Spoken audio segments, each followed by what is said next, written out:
Alright, hey everyone, welcome to another Will to Witch RP Live Play TTRPG session. What is Will to Witch RP, you might ask? Well, that's me, Faye, Game Master and Storyteller, and Lachlan, our writer and producer. We're a couple who love sharing stories, so much so that we quit our day jobs and created our own company to create and share some exciting, high-quality TTRPG experiences. And where did my mouse go? There we go. Tonight we're playing D&D. This session features the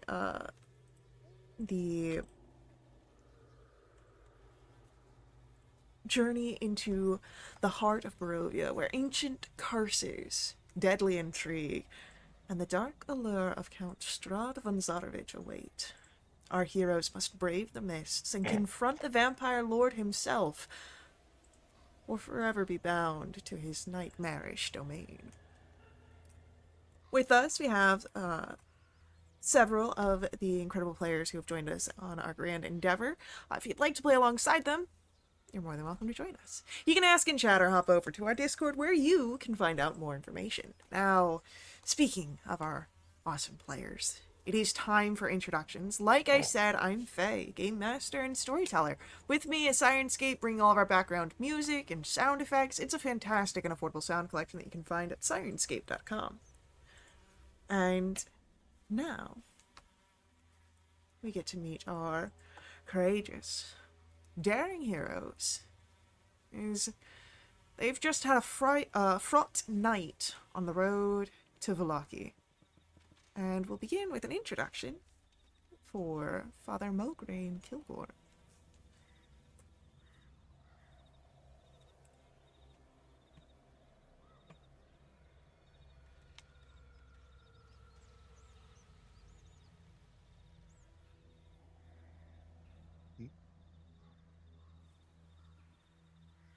It's your turn to introduce yourself. Oh, I'm sorry. I'm Thresh. I'm playing Father Kilgore, a Asmar cleric of the Sun. That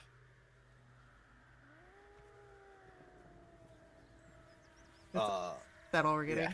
Yeah, Okay. that's all we're getting for this. Sorry, You're good. I'm a You're little good. under the weather, so my brain is lagging through slime. We've got Spreg Scrambled Egg. Yeah. Alright, next up for our introductions, why don't we learn about Valen? Hello, everyone. I'm Connor. I'm playing Valen. He is a shadow magic sorcerer that hails from the Underdark, traveling the lands with his shadow companion Nyx, searching for a way to free his homeland from curse rule. Alright, and then let's learn about Jinx. Hi, I'm Caitlin. I'm playing Jinx. Jinx is a curious and mischievous Blackthird Tabaxi Rogue Inquisitive. This week, I thought I'd share how Jinx got his name. He grew up in an orphanage after he was found as a newborn, and he didn't have anything identifying his name. So if his parents gave him one, whoever they are, he doesn't know it. And because of all the superstitions around black cats being bad luck, some of the folks at the orphanage started calling him Jinx with an X, as in the synonym for hex or curse. But once he was old enough to understand the connection, he changed the spelling to a KS to try and distance himself from the superstitions. However, phonetically it's the same. And he often worries about what first impressions might run through people's minds when he introduces himself. He has his own little mantra that he tells himself, which is, I'm not a Jinx, I'm Jinx. Heck yeah. Well then, with no further ado, let's dive back into our session, where you are on the road, the Svalage Road, old Svalage Road, and you had been traveling to the town of Vallaki.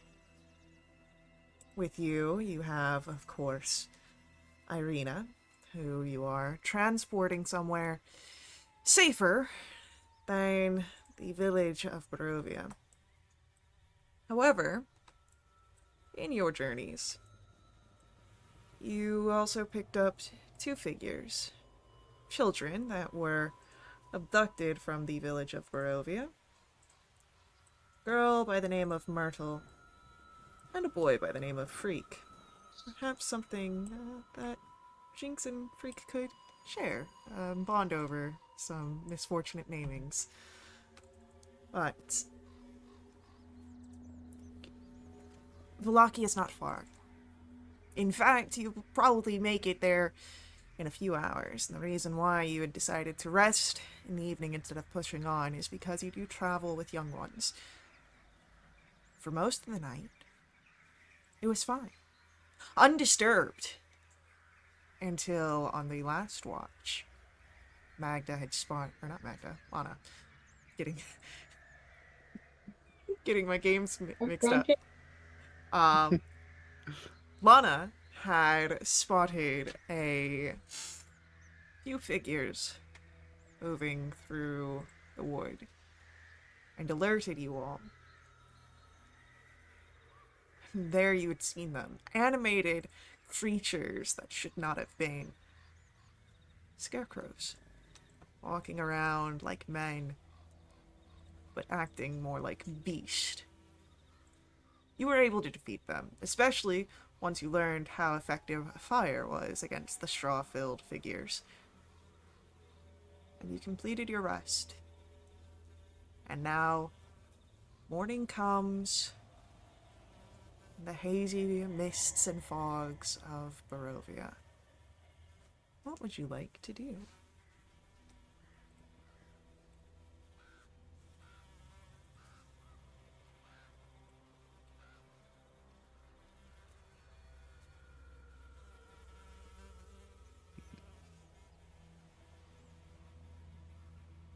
Do we have the map? The game map? You will have the game map. I'm doing certain things in prep for areas you might go to.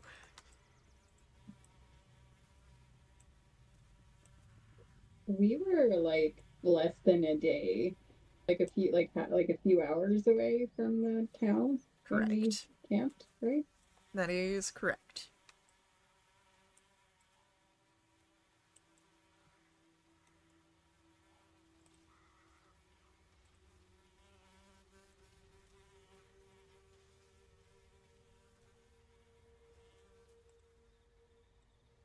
My vote is to keep going towards the town. Yeah, that's fine by me. Makes sense.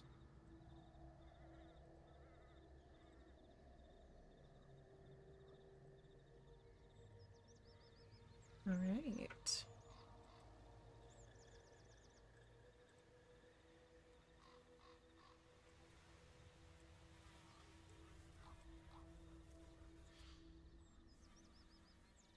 Then, as you are traveling, just because I'm going to ask for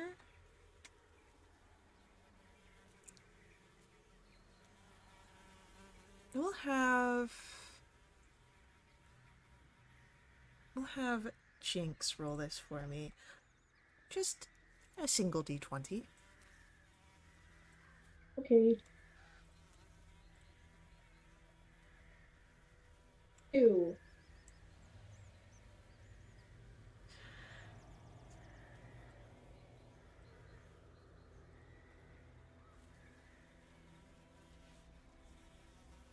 Luckily for you, your travel is without any issues as you make your way towards Vallaki. The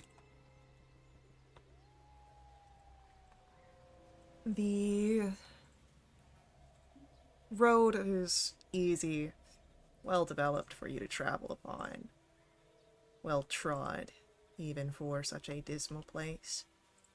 And when you start getting close enough,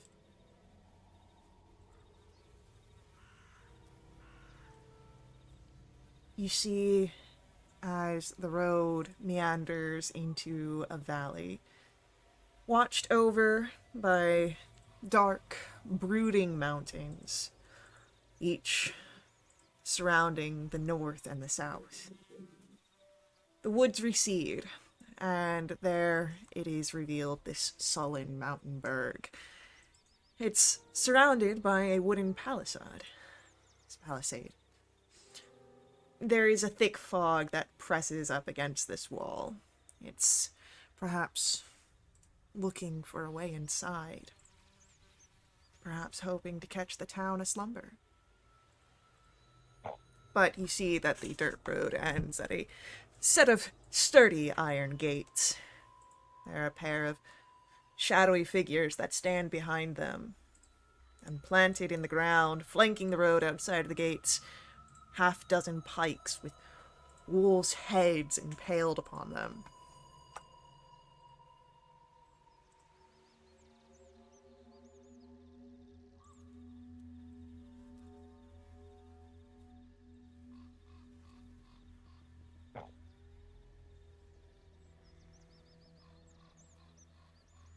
I'm gonna cover Nix's eyes really quick. I'm like, you don't have to see this.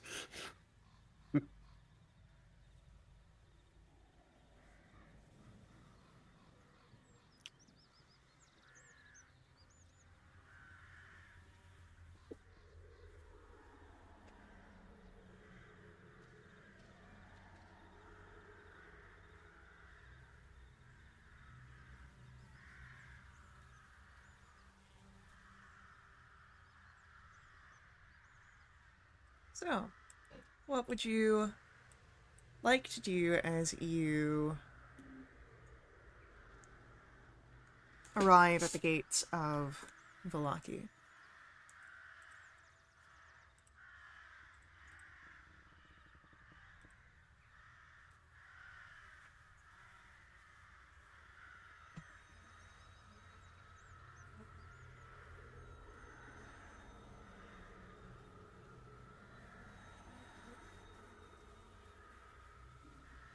I think Jinx is a little disturbed at the visual coming upon the gate.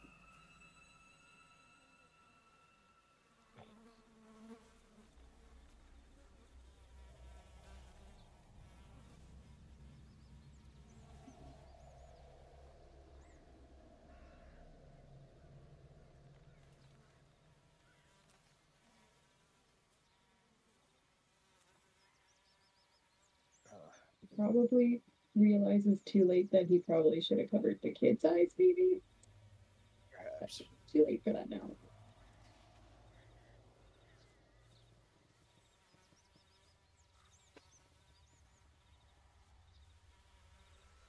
This is a dark and cold place. Perhaps they've already seen things like this. I doubt we should worry too much and just worry about keeping them safe. They were abducted by hags, so... There you go.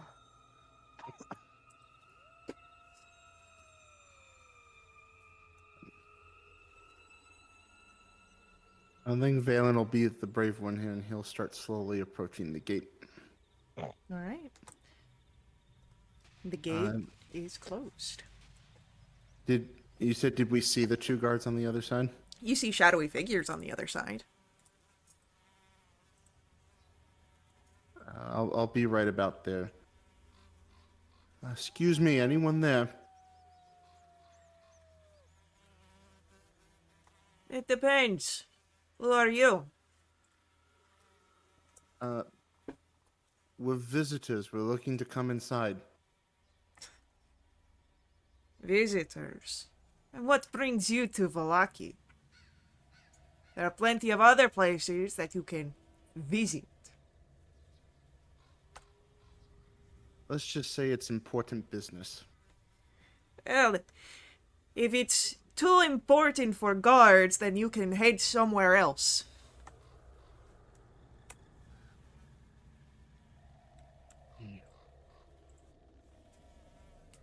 I'll gesture back to the group, like, and Irina, maybe like a little help here.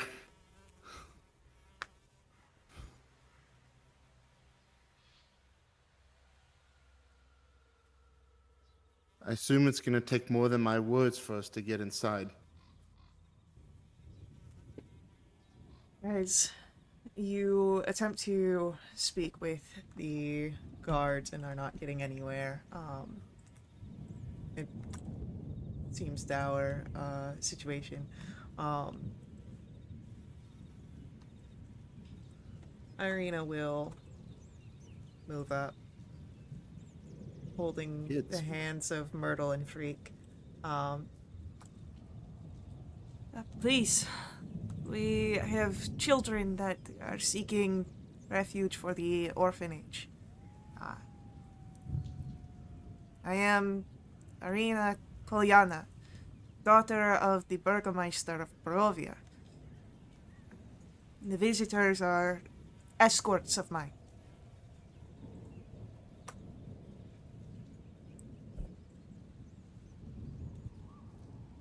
You hear some quiet, muttered conversation before the sounds of the gates opening. Do I have gate opening sounds? I don't.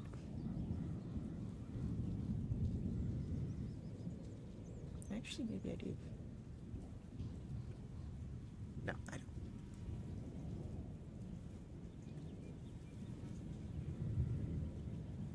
But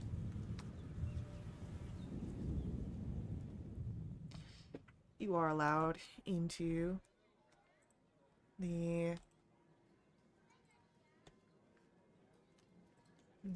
village here, town of Valaki.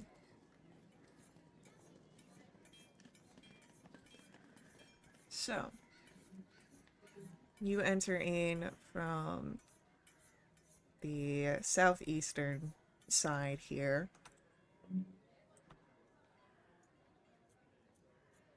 And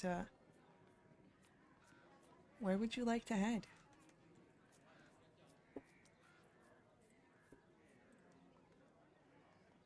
I assume I assume we'd want the children safe, so maybe we should seek out the orphanage first. I agree. Sounds reasonable.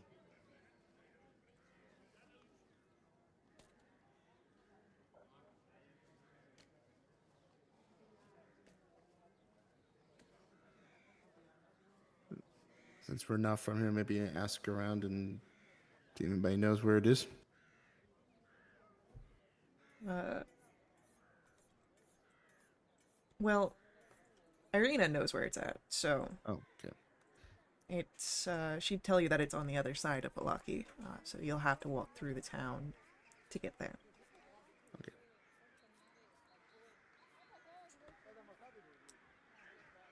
As you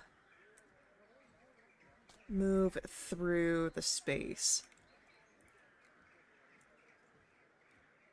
you'd see that there are the streams of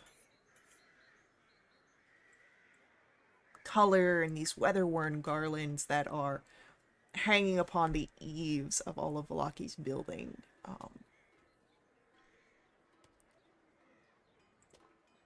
And of course, people just going to and from about their sort of daily business.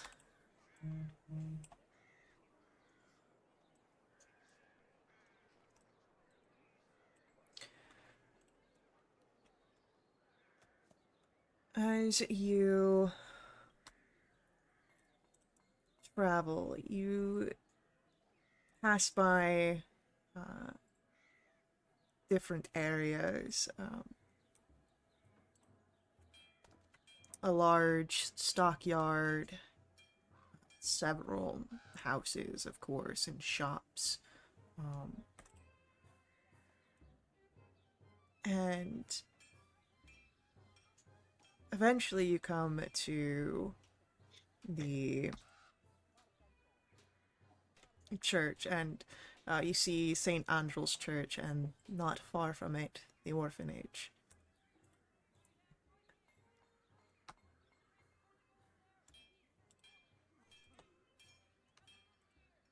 So, as you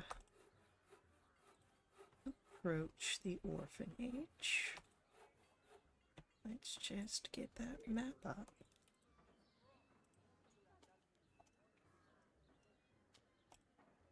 That sounds pretty cool.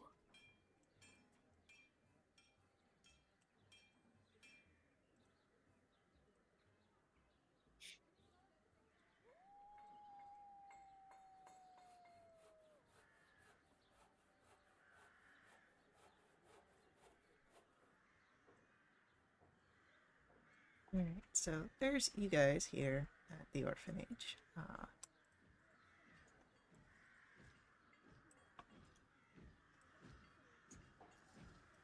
have that set up.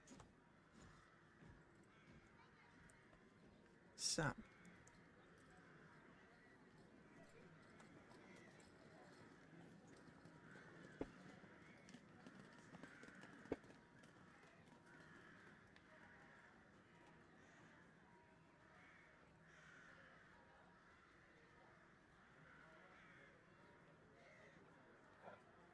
when you arrive, you see it.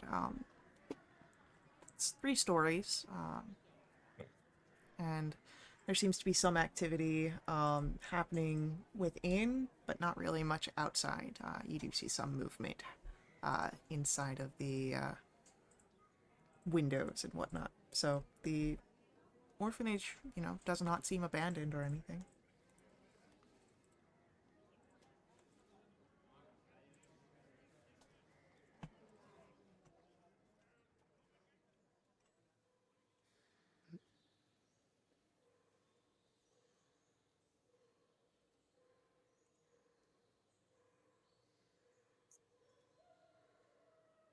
And go up to the go up to the front door and knock. As you go up to the front door and knock, it is opened by a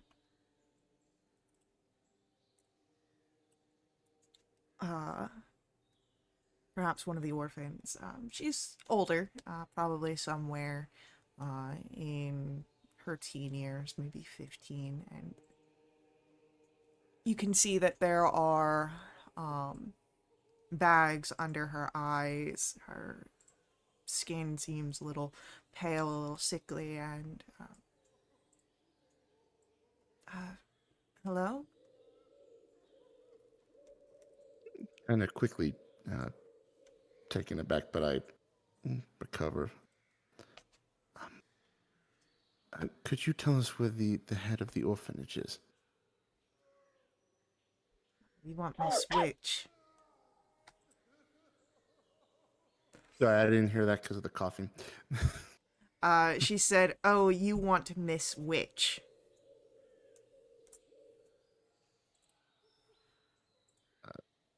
Miss Witch?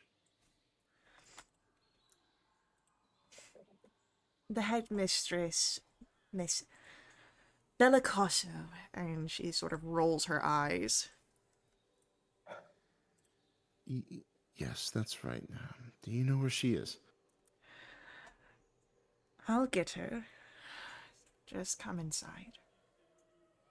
And so the door opens, welcoming you into the main hallway, which is wood paneled, dimly lit. The floors are old and worn, and you see the steps of this main staircase. They sag with age. But there is a pile of children's shoes along the western wall. And let me just get that visible for you.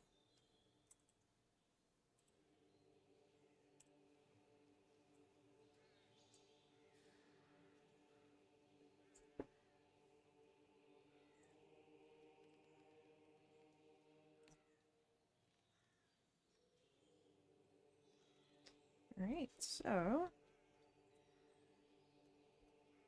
you're welcome to head inside. Well, this orphan goes to fetch the headmistress.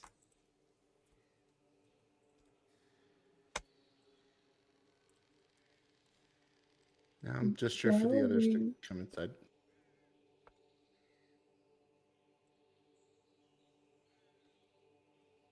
while we wait for them to come back, Jinx would like to walk up to Myrtle and Creek and kind of lower himself down, maybe to one knee, so he's kind of on their level. And he'll say, "Do you want to know something?" Myrtle will be the one to sort of nod.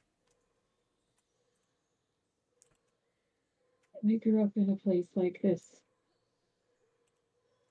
We'll be okay. Just stick together and watch out for each other.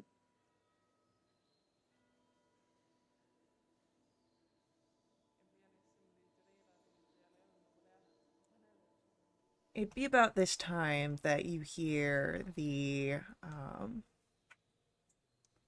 steps of a woman, and you see her as she appears, a very shrewd looking woman, probably somewhere in the early to mid 50s, with her gray streaked brown hair pulled into a tight bun. You can see the fine wrinkles around her mouth. Not quite smile lines, perhaps more akin to years spent frowning. Um, you've requested my presence.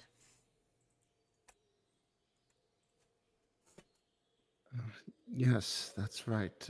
We're here to uh, drop off children who have been in, for lack of a better phrase, traumatic situation.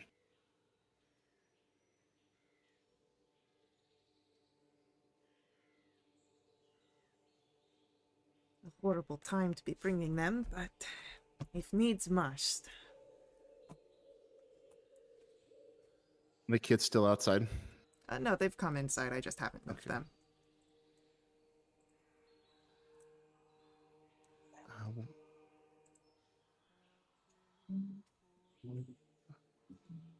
Uh, well, thank you for taking them in. And then I'll kind of move out of the way so they can see the children.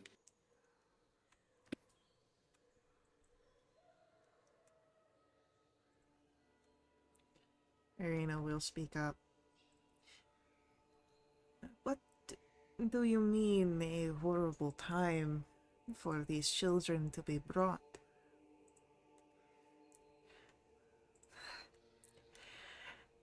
Well, we've been dealing with some ill fortune here. One of our caretakers has fallen ill, and the other one has not yet been replaced from his death. Natural causes. And there has been other misfortunes as well.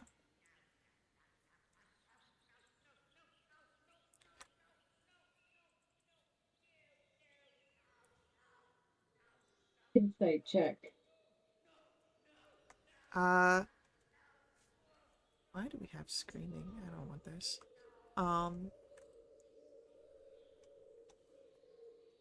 Roll an insight check.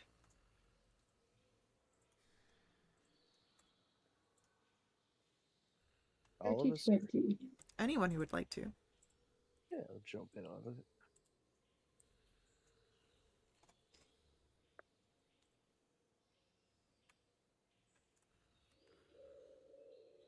There of course have been other things that have gone on here, that she is hiding away, and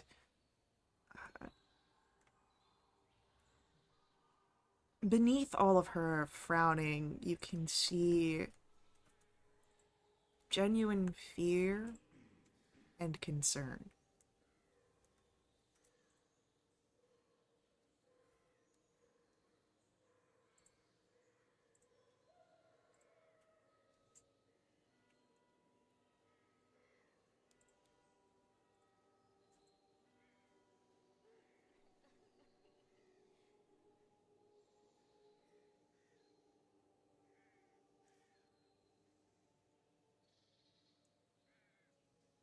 Does anything, any of the other things that have been going on, have anything to do with the display we passed by as we entered this town?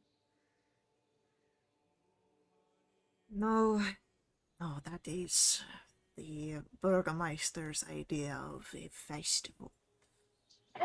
She gives a sort of disapproving scowl. Every week there seems to be a new one. What you saw on your way up was the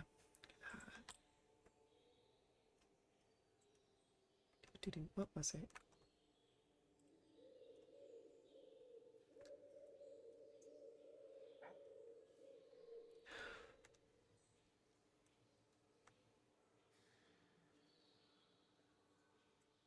I literally was just looking at it earlier today. What the freak? Um, There's no need to blame the small boy.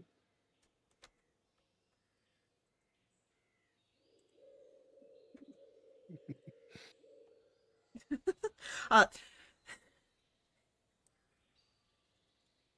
the most recent one was known as the Wolf's Head Jamboree.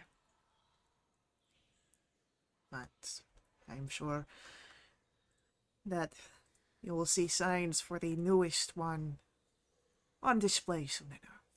They are already constructing the effigy of the sun.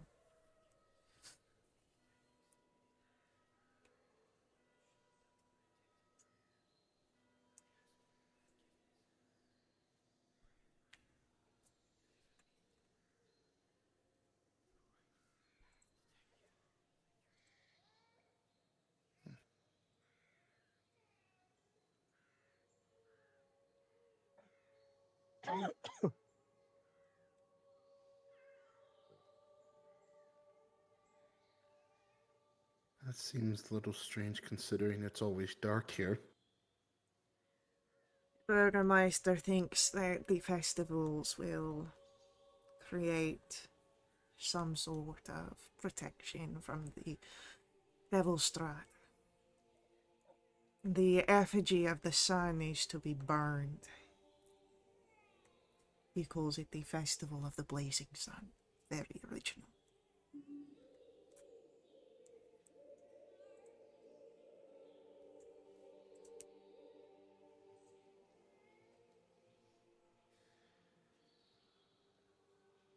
You don't think that might draw his ire? If it does, if it doesn't, I cannot stop the Burgermeister. What I can do is try and keep my children safe.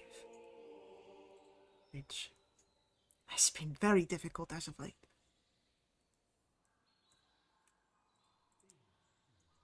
Any particular reason why? Roll a persuasion check. What's my modifier? Oh, it's really high. I would hope so. You're a sorcerer. 20. There is a frown to her face that comes naturally, it seems. Her eyes narrow.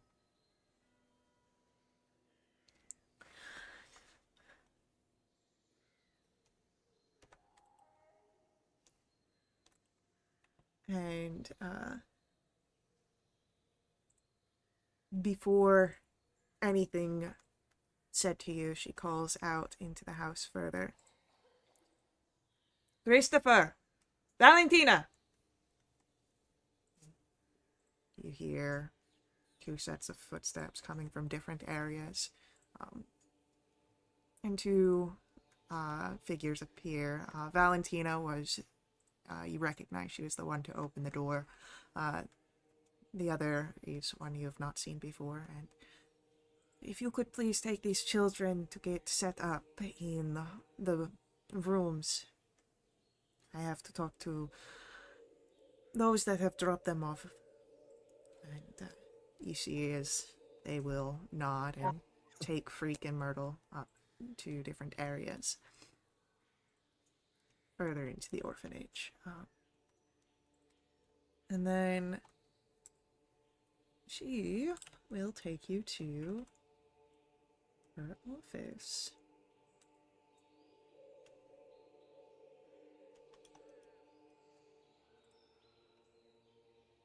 Which is... Where's my map? There it is. Just over here.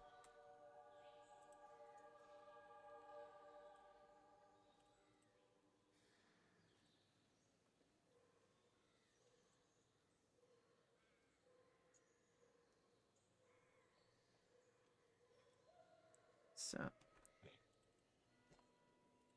as you follow her into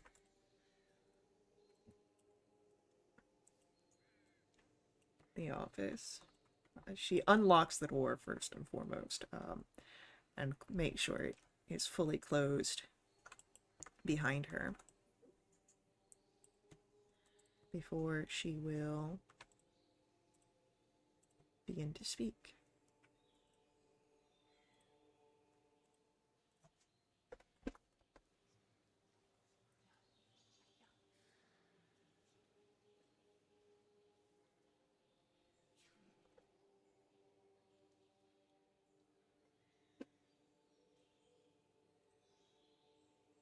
You asked what troubles we have been facing here.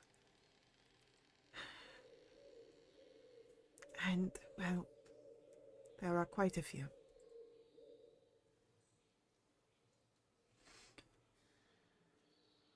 There was a death here in the orphanage not too long ago. It was deemed accidental, but not long after, the other children began to have nightmares. Most all of them, most every night. I fear that perhaps that has traumatized them some. But even worse than that, we had the disappearance of 3 of our boys.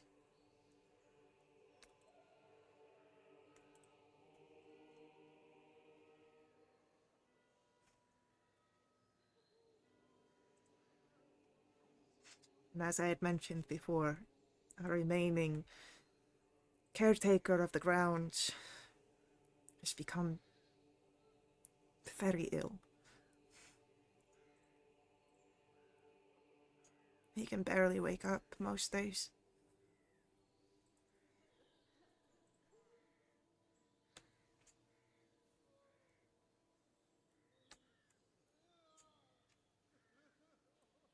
Any idea where those 3 boys may have gone? They are nowhere within Valaki, if that is what you consider first. It is what I considered first, and I have checked with everyone.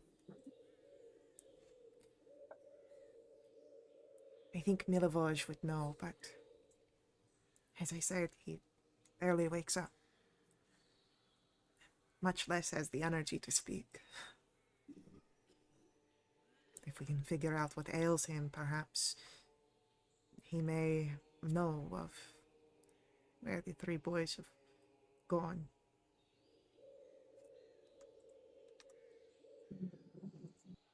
Has there been an old woman selling pastries here recently? None that I recall.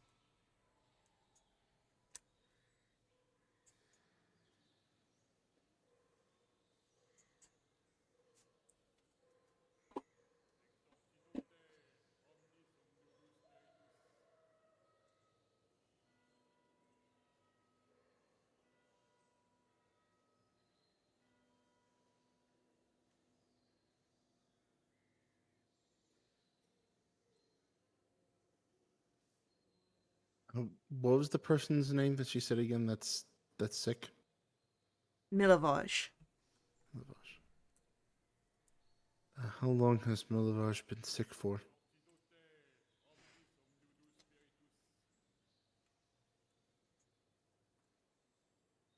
a few months, but it started off slow. A cough here and there. But it has gotten worse as the days go by.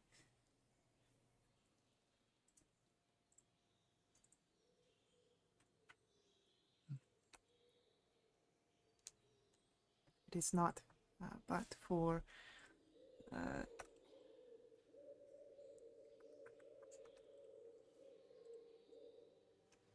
a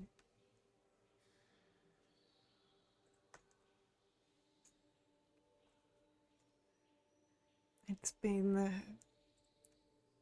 a few weeks since Milivoj has gone entirely incapacitated by illness.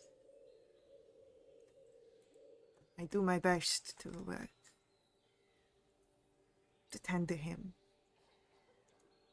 to keep his fever down, to make sure he gets water and broth for nutrients.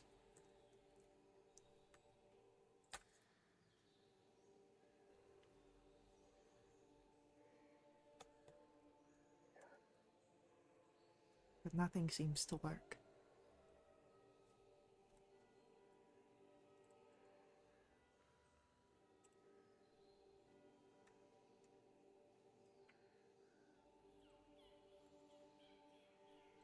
I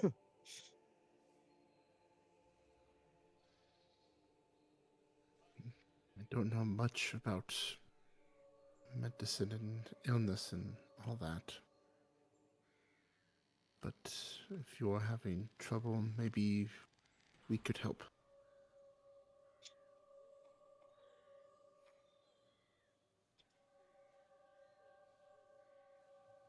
I would be very appreciative if you could.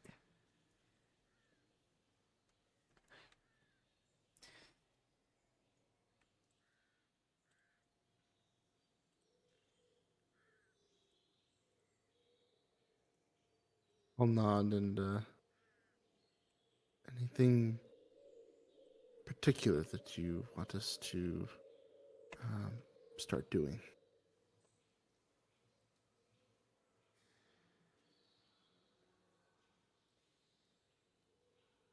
I can't ask you to sit bedside of Milivoj, and I can't ask you to watch over the children.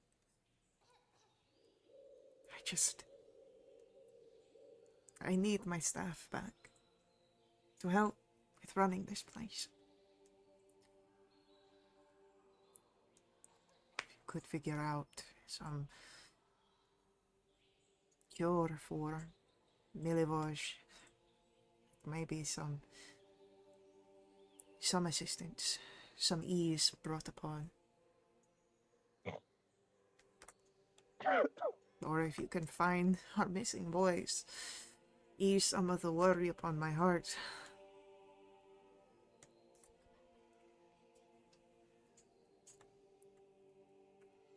The boys take whatever belongings they have with them, or did they just disappear? They just disappeared. If they brought any sort of belongings, it was whatever was on them. It did not seem planned.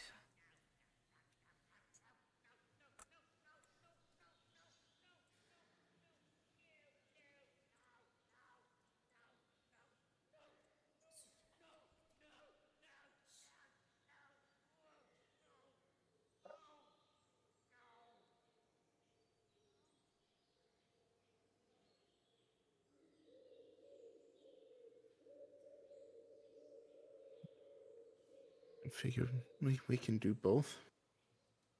We are already here, and I don't want to speak for the others, but I would assume that we're all okay to help.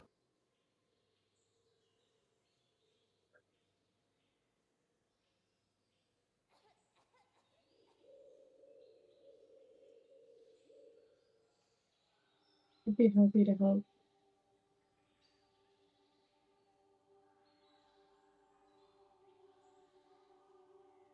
So, what sort of help would you pursue? Would you try and help with the sick Milovaj? Would you try to perhaps talk with the other kids, see if maybe they know of the 3 missing boys? What do you do?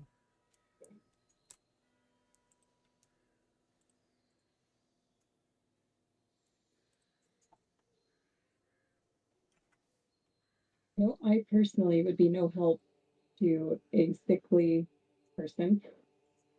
Um, but before we leave this place, Jinx would be interested in trying to talk to some of the other kids and see if he can maybe find out if they know anything about the missing boys. Alright. Then the headmistress, Miss Velasco, will point you in the direction of the main living area.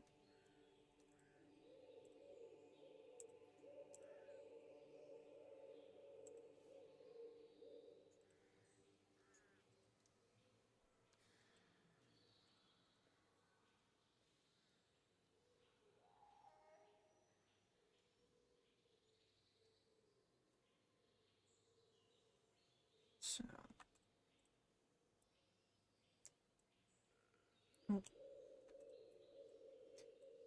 Jinx, as you enter into this main room, it seems very lived in. There's an old couch, some mismatched stuffed chairs, chests that are crammed with worn toys, and 2 small dining tables that are surrounded by chairs. You'd notice that there are 3 young girls that crowd around a dollhouse in the southern end of the room. An older boy paces the room with a toddler on each hip as he tries to soothe them. There are another boy and girl playing a game of tag and chase with each other around the furniture, and an older girl sits on the couch, reading aloud to 4 more gathered toddlers. It is a veritable den of chaos and noise.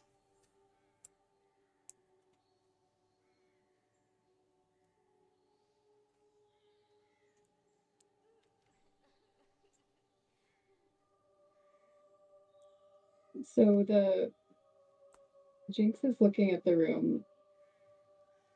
He doesn't really want to interrupt the boy that's trying to soothe the 2 upset toddlers. And he thinks the girl that's reading might be a good resource, but she's reading to toddlers that he also doesn't want to interrupt because they might become upset. I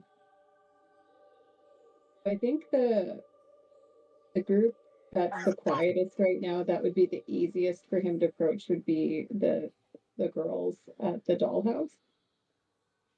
Yeah. How old were they ish? They are young, I'd say, probably in the range of 6 to 8 years. Okay. And we don't see Myrtle or Creek here, Not assuming. not currently, no. They were Okay. taken up the stairs, probably to settle into the new rooms and whatnot. Okay, Jinx will approach um at the tree at the dollhouse, and he'll kind of crouch down and say, "My name's Jinx. What's your name?" As you catch the attention of them, they look to each other, and you would notice on the 3 girls here the tired eyes, and uh, one of the girls seeming to have bruises on her forearm as she's playing with the dolls. Um, and they will each introduce themselves. Um, Minodora, Tereska, Kala.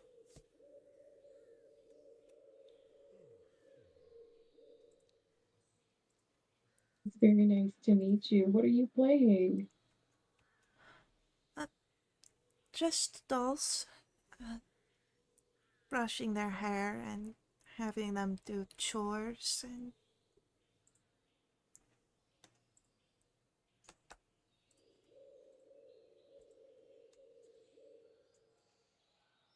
Um, I have something. I was wondering if you guys could look after it for me. this And will Jinx have will. their eyes kind of widen a bit. And I think several sessions ago, Jinx found a little mechanical dancer You did. on the on the side of the road that he's really interested in getting working again, but um, he'll hold it out to them and he'll be like, "Do you guys think you can share this and look after it for me?" And all three of them sort of place their own dolls down very quickly and sort of like very reverently. Between the three of them, pass around this mechanical dancer. Wow. Yes. Yes, Jinx. Thank you. I know that it'll be in good hands. Um, you know, I used to live in a place like this when I was your age.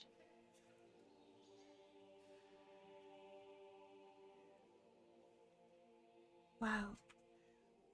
And they sort of like look at the device that you've handed them into you, and with the knowledge that you used to live here or in a place like this,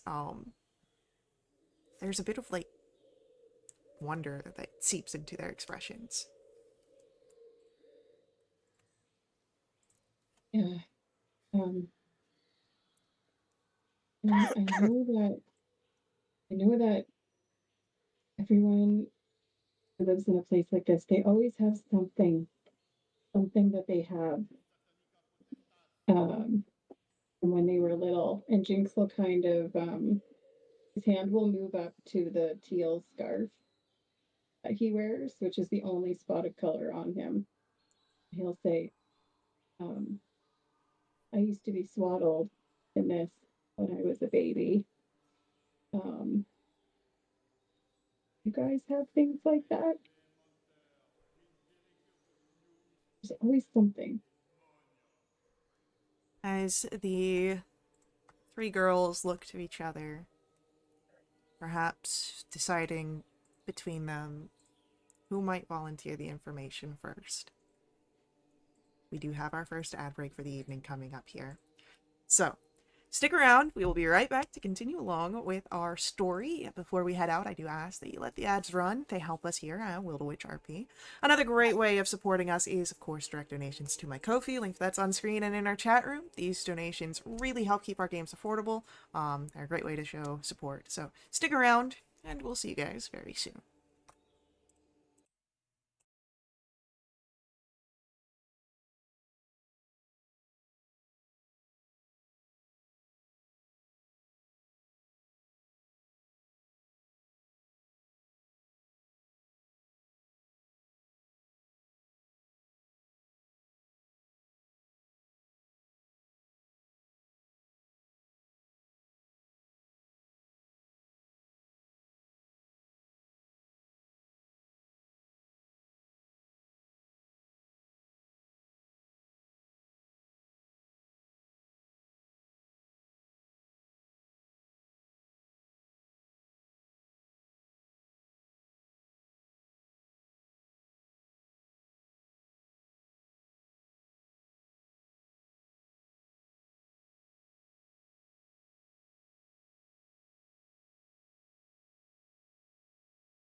Alrighty, we are back in action, and Jinx, you were talking to the young girls, Kala, Tereska, and Minodora, and as you have been trying to build this repertoire between you and them, you ask them what sort of trinkets they've got, things personal to themselves, and as the three sort of looked between each of them, Minodora will stand and, um, just one moment. And she will run towards the main hall, and you can hear thuds up the stairs that fade away, and then a few moments later, they come down, and you hear the call from the headmistress, "No running on the stairs!" And, but Minodora will come back, and you see it clasped in her hand is a book. It's sort of frayed at the corners, its spine worn, and she holds it tightly, but as she steps closer, will hold it out to you.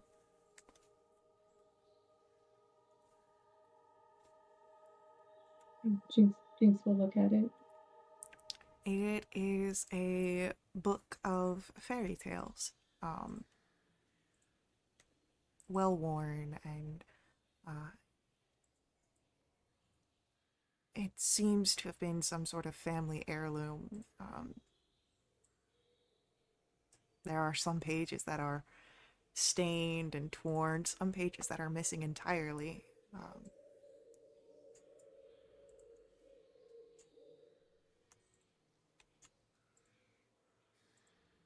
All of this is really special. I'm sure you take really good care of this. She nods, and Alec has been teaching me to read better, so that way I can read the stories. Jinx, Alec. And she'll point to the boy that has the two toddlers that he is trying to calm.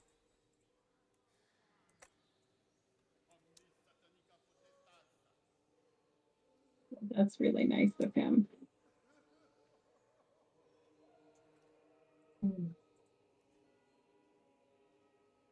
The headmistress mentioned that there were a few boys that went missing.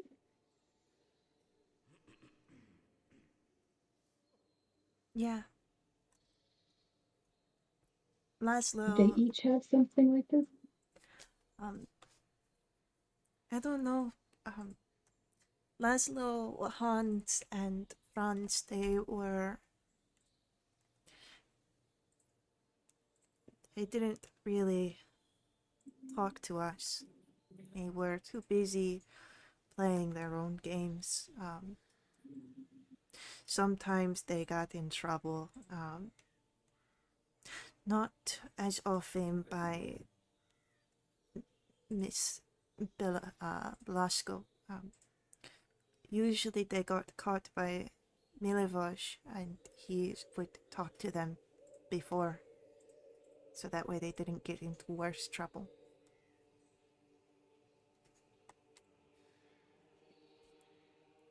I see.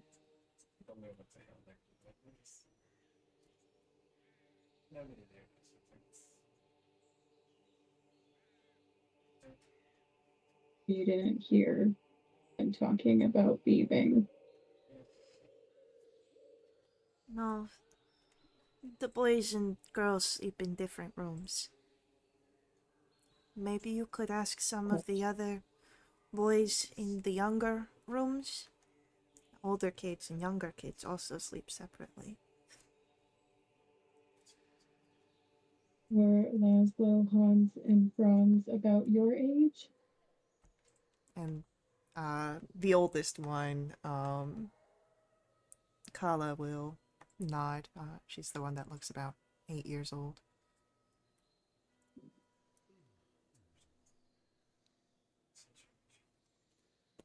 Okay. Thank you guys. It was nice meeting you. And she doesn't have a name. I thought maybe you guys could give her one. In fact, Jinx will point at the dancer.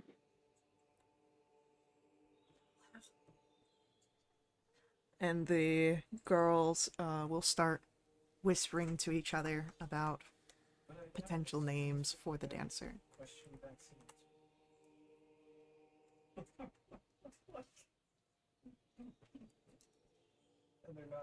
Jinx will stand up and he'll he'll make his way over to wherever Valen is. Uh, Jinx, what's your passive perception? My passive perception is 14. As you get up and go to move back to Valen, you would notice that the older girl that is reading sort of rubs her back and her face sort of scrunches as if it's in pain.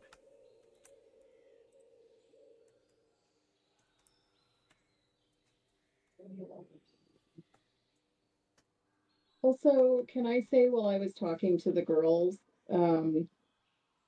could I say I tried to get a closer look at the bruises that were on the arms of one of them? Yes. So, Tereska was the one that had the bruised arm. Roll me a medicine check, I'd say.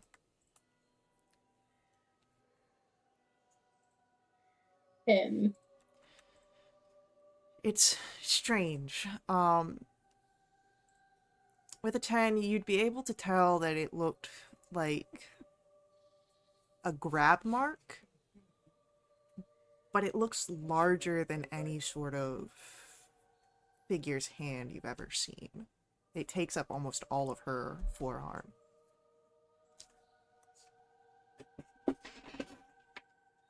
okay.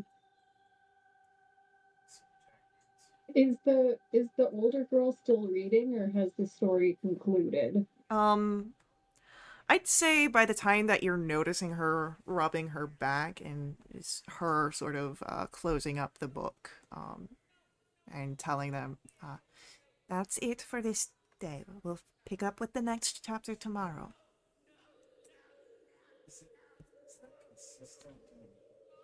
Jinx gets up with every intention of trying to find Valen, but then when he sees this happen, he wants to quickly make his way over to her just to have a quick chat first.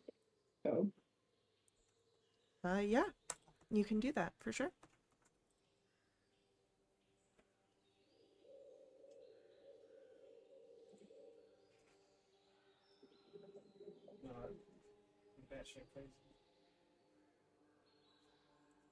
so Jinx will walk over to her and um,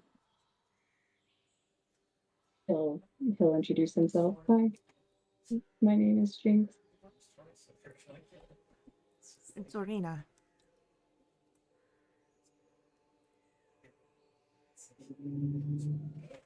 What were you reading? Uh, we have a few books, old holy texts that we can borrow from the church. Um, this one is one that comes the uh, from Kretsk, has made its way here. It speaks of the Saint Markovia and her journeys.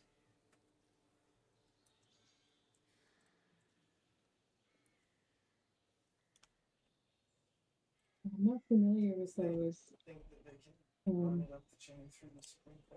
but I did want to say thank you for reading to the younger kids. I was in their position once, and I always appreciated it when one of the older kids would read to us. It's become a more frequent occurrence with everything that's happened. We don't want to let any sort of fears grow too much in them, so we've been giving them stories of the light of the morning lord.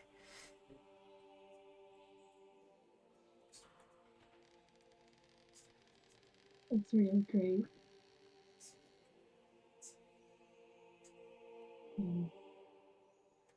My companions and I, and he'll, if the others are visible from wherever we'll stand, he'll kind of motion in the general direction.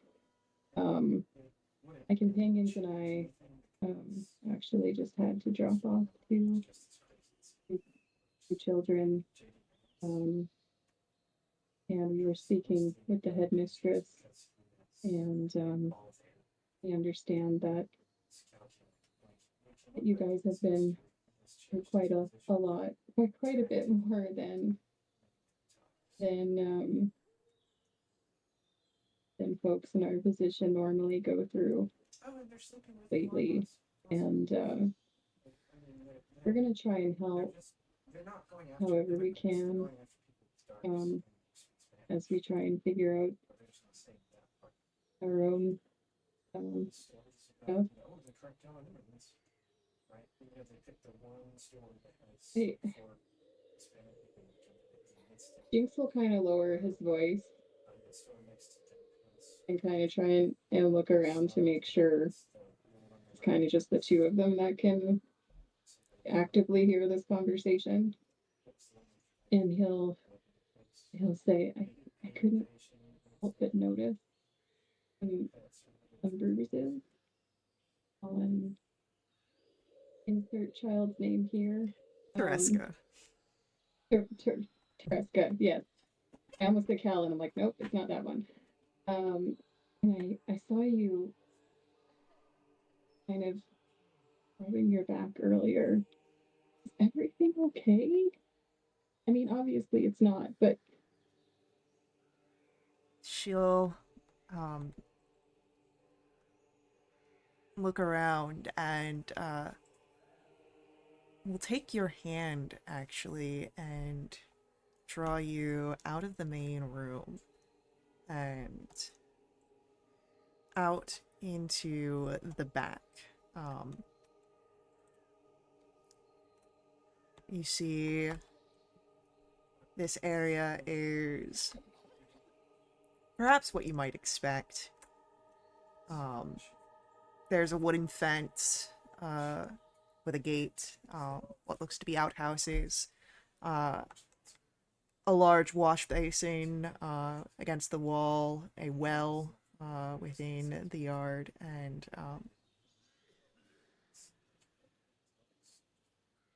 two girls are washing laundry within the basin, sort of whispering to each other. And Dorina will take you off to the side and, speaking lowly, there is something happening here. I do not know what. We all have terrible nightmares. Even those that are old enough to have come and faced with whatever brought them here. Brought us here. These nightmares are different. And sometimes we wake up with marks, bruises, scratches, and as she says that, she'll turn and lift her shirt, and you can see on her back that there are these very red, very irritated, and distinctly inhuman bite marks on her lower back.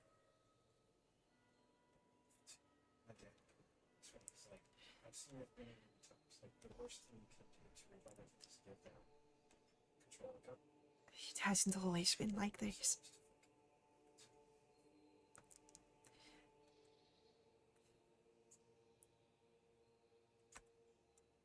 Mm. Oh my gosh. How long has this been happening? A few months.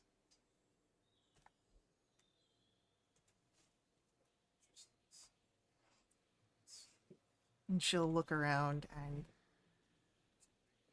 there has been talk that one of them, you mentioned that you had brought others here. There was one before them, the most recent.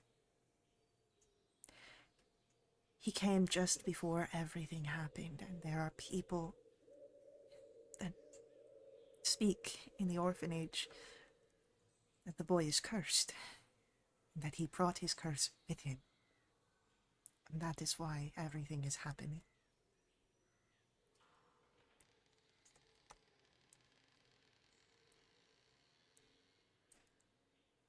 He has some flashbacks.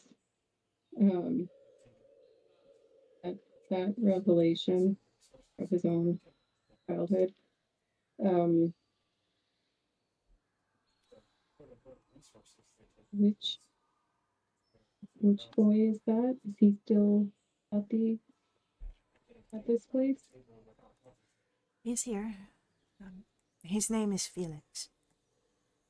He doesn't really play with the other kids, so you would likely find him perhaps up in the dormitories or somewhere else further upstairs. Do you know if Felix has these same nightmares? I don't know. As I said, he doesn't really interact with us. Right. I also understand the caretaker, Milavage, also became ill about a few months ago. Yes, he had a cough, assured us that it was fine. But then he started getting worse. There was a fever. And just a few weeks ago, he became bedridden. I think he was overworking himself while he was in such a condition. He was trying to. Uh, he was trying to find. We have 3 that have disappeared. I think he was trying to, maybe on his hours away, put in effort to find them. Franz, Franz and Laszlo. Yes.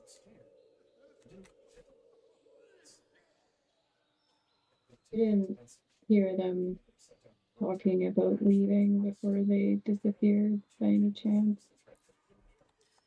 No, but I'm not terribly much one for gossip. And then she tosses her head back to the other girls that are out here. Hedwig and Ava, though, they might have heard something.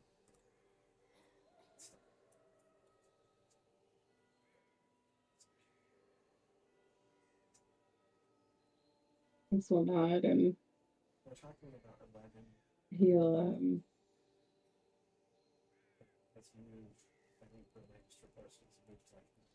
I'll say I'm sorry that all of this stuff has been happening. It's hard enough being in a place like this when everything's normal, let alone with all of this on top of it. I can help, I will.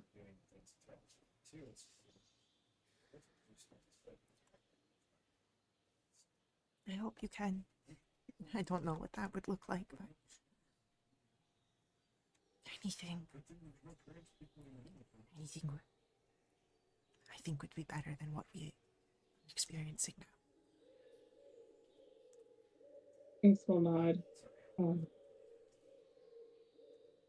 A better I better get back to my companions before they wonder where I am. Thank you.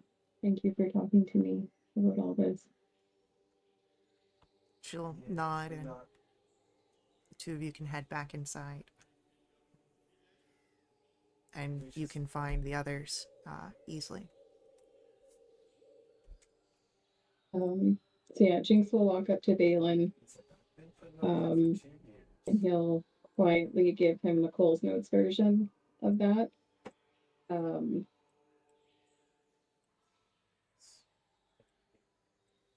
it's gotta all be connected, right? Like the kids start having nightmares at the same time as Elevage gets sick. I'm not usually one to believe in coincidences, but I would say at least it being this early, I'm considerate at least. You ever heard of anything like that? Having a nightmare and then waking up injured?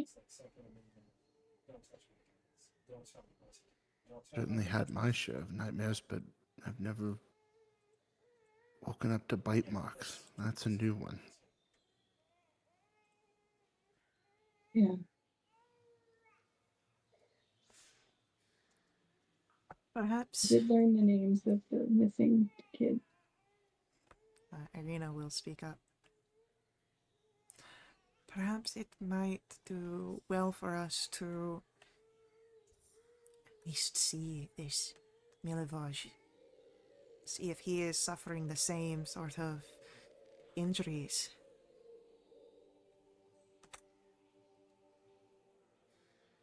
Yeah. I agree. We may not know what's physically wrong with him, but it would be good to see him at least. I'll also mention Felix, um, in case we wanted to check in with him at some point. Um, Yeah. Basically, I gave them a debrief. Um, Maybe I took them like outside the front or something, so as not to risk some of the smaller kids overhearing. Um, but I would imagine we would have stayed in the vicinity in case there were still more people that we wanted to talk to. Yeah.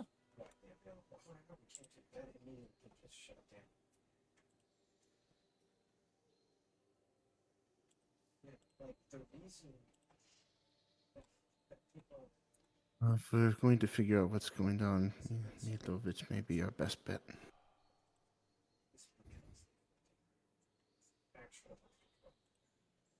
I mean, he sounds the sickest out of everyone here. Yeah.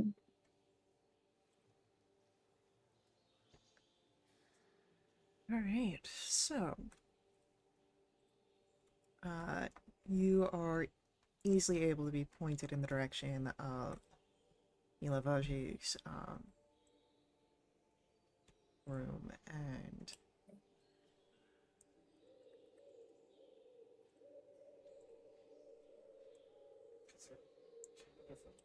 what you see in there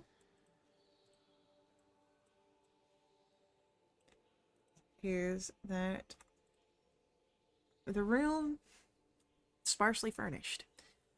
The floors, they are covered with dirt. There's an old shovel that lies on the ground at the foot of the bed. And in the bed is a young man, 19, 20 years old. But he is sickly and sleeps fitfully. You see that he is covered in sweat, likely from the fever. There is a mixture of blood and bile on his lips, and his pallor is yellow tinged and deathly pale.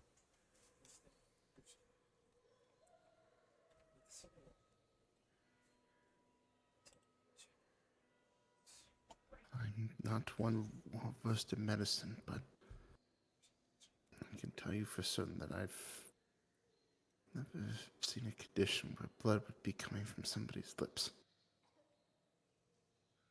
I think Irina will say, I think that is just what he's left and not cleaned up. Perhaps he is coughing blood.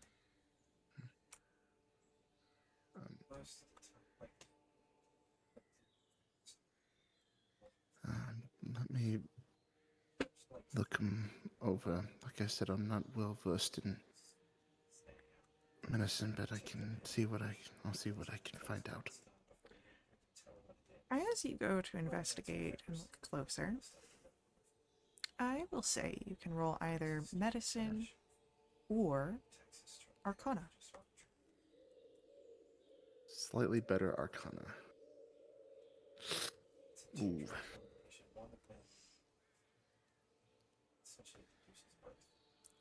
As you look over, this is unlike any sickness you've seen.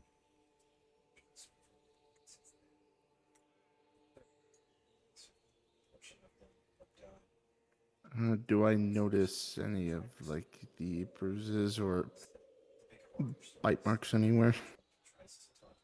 You don't see anything like that on Milivoj, no. Okay.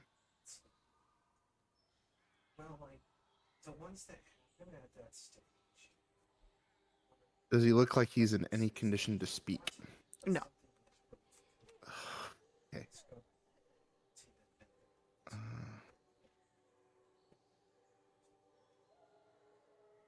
I'm sorry, this is just... I haven't seen anything like this. And from what I can see visibly, I don't see any of the bruises or bite marks, but they may just be hidden.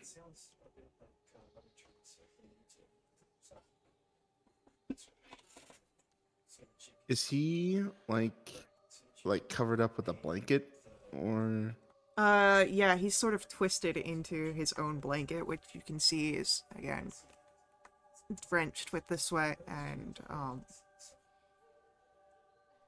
covered in dirt, from whatever jobs he does.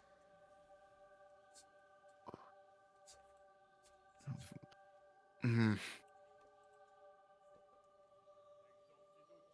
I'm gonna go try to lift up the blanket. You lift up the blanket. He's still fitful. There's this immediate stench of sweat and sickness. But he is as And then, intact as one can be.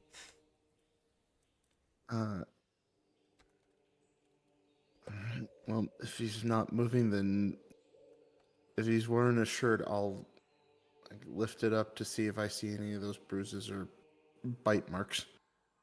No, but you feel just how feverish the skin is. This is... Roll me a medicine check.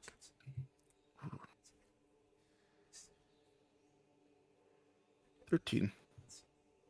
This is a deadly temperature. If he stays like this for much longer, this illness will take him.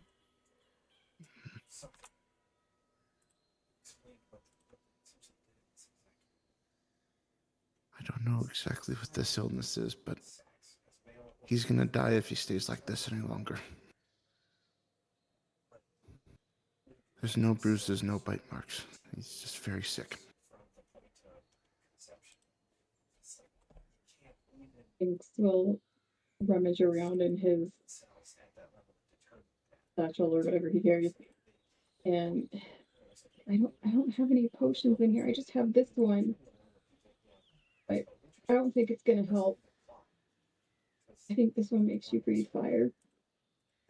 Probably not what this guy needs right now.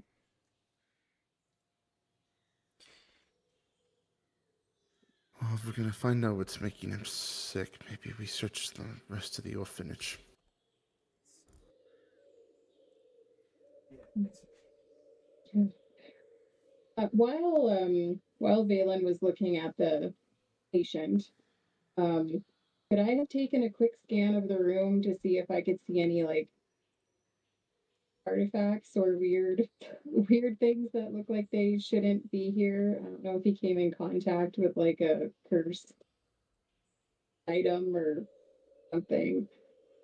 Roll me an investigation roll. Let's see. 17. 17. Oh, this room, it speaks of someone who lives on very little. Perhaps grew up on very little. Doesn't seem to have anything that's out of place, and everything that is here seems to have some sort of use. Started because like that someone would go out of their way to say disparaging, hurtful things about people they don't know. Like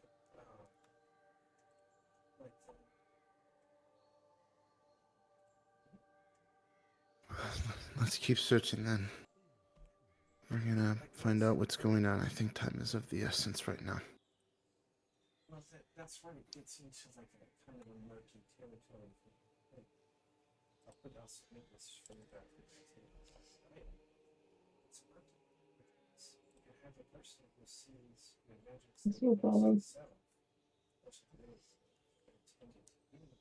It's not what they want. And it causes them intense anguish, depression, things that are treated. I'd say roll for me an insight check here, Suffering all of you. is one particularly expensive. I don't know what is expensive enough. 20. Jinx. You think back to what Dorina has said. There are conversations that are happening throughout the orphanage. You could, of course, go back to Hedwig and Eva, or Iva, the two more gossipy girls, it seems. But you also think that if something is going on throughout the orphanage, whispers that are happening, the headmistress might know. You also recall that she's probably not one to really talk, but you do know where her office is. I'd see if she's got any information there.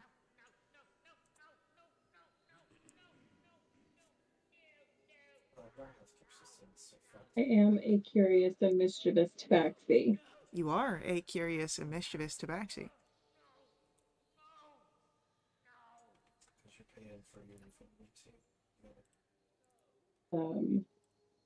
Jinx will kind of lean in towards Valen and quietly say, I think I'd like to take a look in the headmistress's office. I don't know if you could chat with her or keep her busy.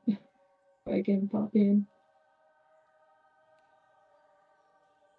I can keep an eye out for people. That works too. Sorry, what was the first suggestion?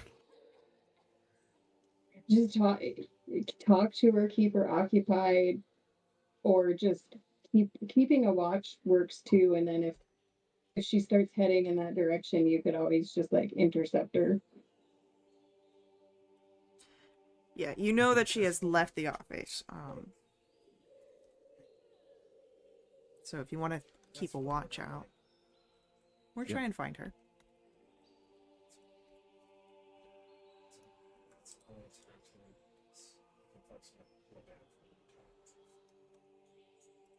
Yeah, I'll keep an eye out for her.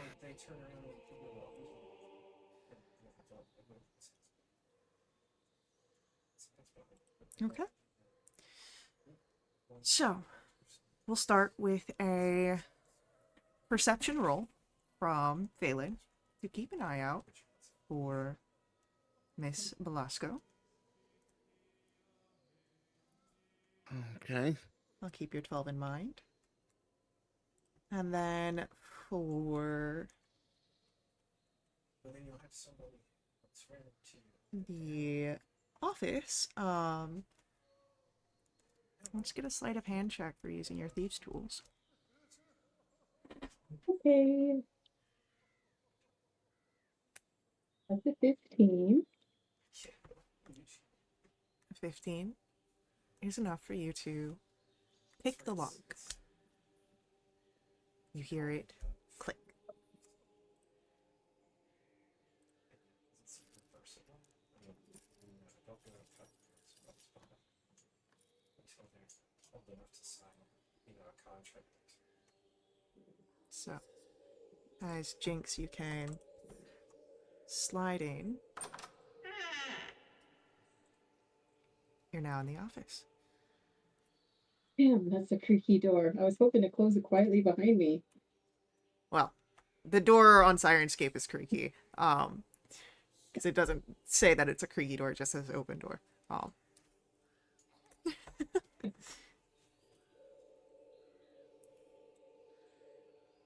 So, now that you are in the office of Miss Velasco, you see the desk, you see the fire space that you'd seen before, bookshelves that line the north wall, which do seem to be official documents and volumes. Is there anything that looks like it's a day-to-day recounting of the goings on? Like, is there records of like important events that happen? Yeah. One of the shelves on the bookshelves seems to be a list of like a compiled collection of journals. They don't seem to be an everyday accounting when you flip through them, but they do seem to be notes on the different children that have been brought in. And you do see the newest entries for Myrtle and Freak, but it just has their names and brought by adventurers. Nothing else seems to have been written on them yet, but the one before that you see is a boy by the name of Felix. And the notes document here that Felix's parents were both brutally murdered and the killer never caught. Do they get mad at you, or do they ask, or do they remind?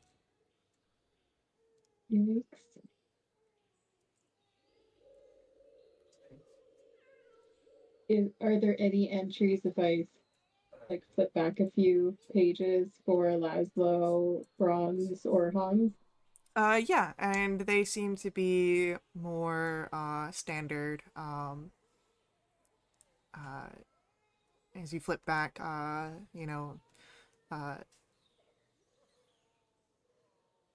delivered upon doorstep in the night, family tragedy, one survivor, things of that nature. They don't seem to be quite so intense, so to say. Are any of those names grouped together like they were brought in at the same time? Like, can I tell from the names if there's any familial relation between either of those three? Um, Laszlo and Hans seem to be brothers by blood.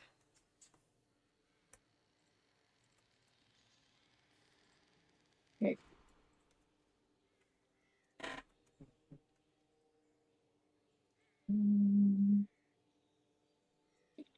Above table, is there anything else we want me to look for in here? Well, do you want to check the desk or any other areas that might have some? I mean, I'll do a thorough of a sweep of the room as I can. Like, I'll take a look at the desk. Yeah, give me an investigation check.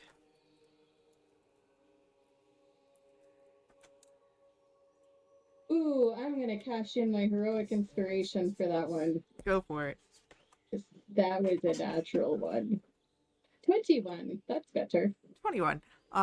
Definitely better. As you're looking around, of course, the bookshelves with the journals was the most obvious, but you want to do a thorough search here. And as you're looking around, you pull open the desk drawer on the top, and something catches your eye. Uh, there's a rusted tin locket in the shape of a circle within the desk. There is an X that had been scratched into the lid and hangs on an old tin chain.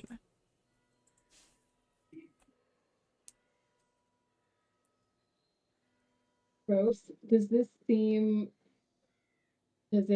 like it could be magical?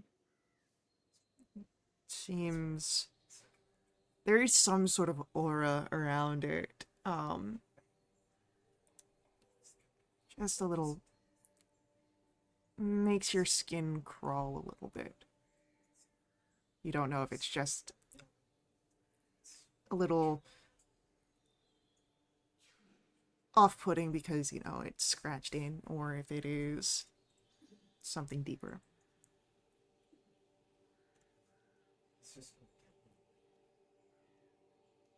process. Is there any kind of a check I could make to look at this locket in more detail? Um,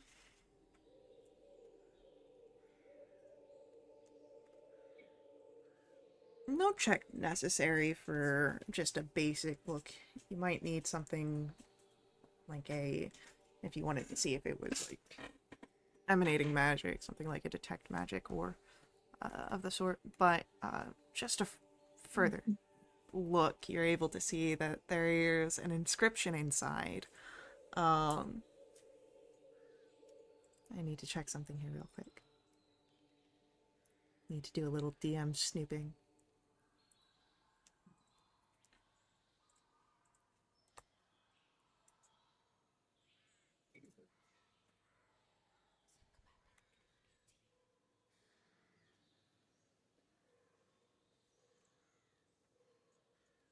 It is not a script that you recognize, Jinx.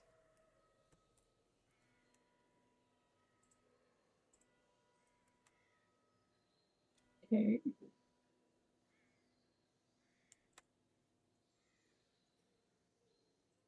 Yeah, Jinx does not know any spells, so um, Jinx will take the locket and he'll head towards the door and he'll crack it open and he'll whisper to Valen, um, is the coast clear? Balin, you have not seen anything.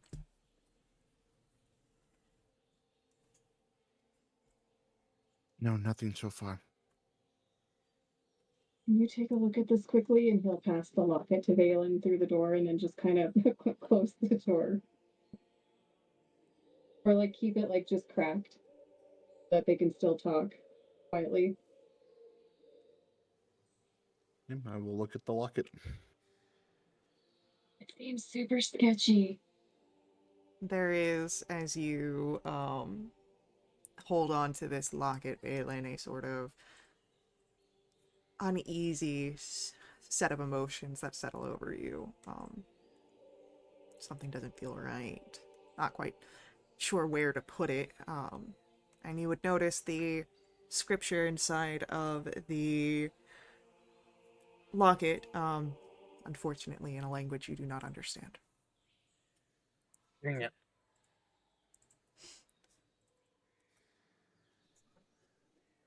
I'm getting a weird feeling from it, but sorry, I don't understand the language that's on it. Me neither. I don't like it. Should I put it back? I don't think we want to raise suspicions. That would probably be a good idea.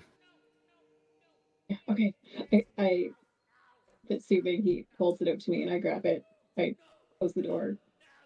All right, I yeah. pad over to the desk and put it back. Easily done.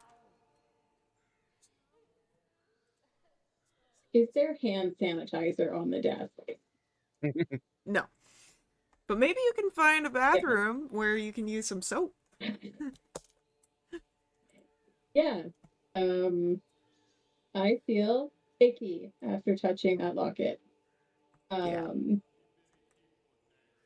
What was sorry, what was this the thing that's just inside the door? There's like another table. Looks like there's a pouch that's spilling on it. I think that's just sort of decorative. Let me double check. Um, If there's another desk, I'll look in it, but if not, that I think I'm pretty satisfied with this room and I'll leave. yeah, there's not really much else to really find in here. So you get out of the room just as you finish locking the door again, Jinx, is when you would hear the footsteps that you remember sound Miss Velasco. And as she appears and sees the two of you, uh, is there something that you needed of me? Um, no, we were just coming this way, but since you're here, I figure we might as well let you know that. Uh, sorry, I just forgot his name again. Let me pull it up. That Milivoch's condition is worse than what we feared. We're still trying to figure out what's going on, but if he stays the way he is, he doesn't have much time left. You can see a downturn of her face. Roll for me insight checks here. Oh, that's my favorite. 25. This big old 6. With a 25, Jinx, while upset at hearing this news, she does not seem to be surprised. Perhaps she had her own suspicions of how bad the condition was. Perhaps, like, maybe she made him sick with that sketchy locket.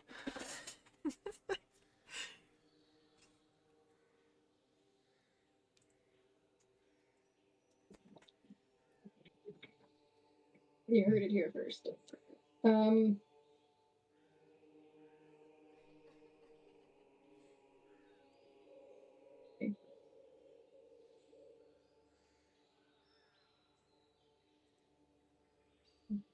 we'll do what we can. Look into it some more. She nods and, thank you. It means much.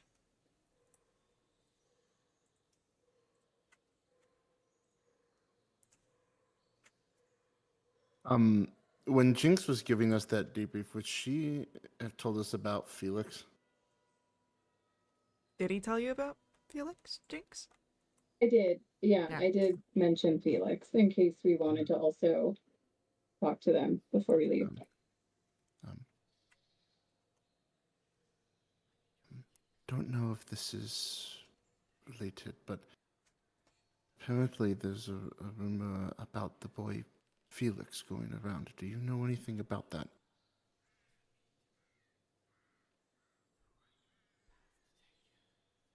Going off of the previous insight checks here,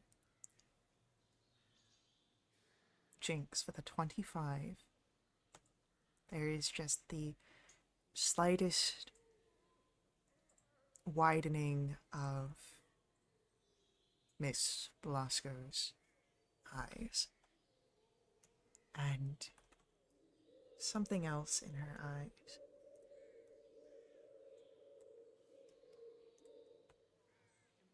There is fear.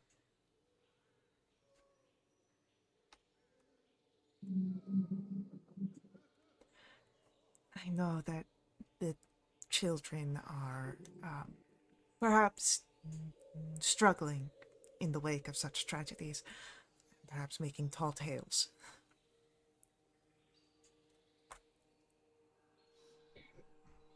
What were the circumstances around his arrival?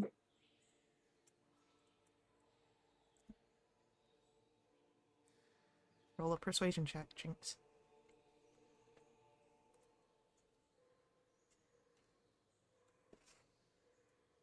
Oh my god, it was 17 and it was going to be a 20 and then it rolled over to a 10, so it's only a 13.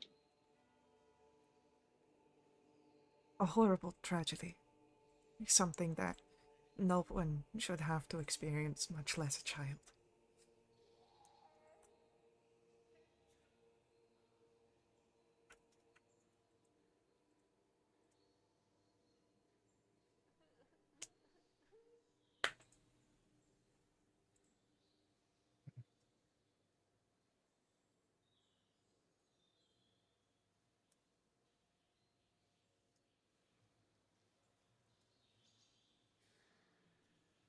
Is is there any way we may be able to speak to Felix?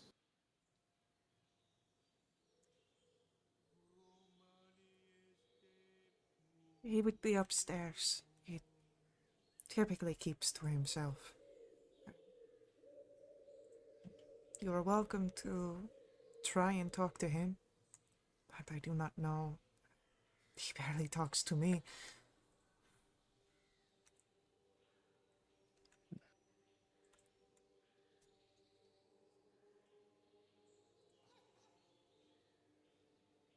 Well, we'll do what we can. And I thank you for that.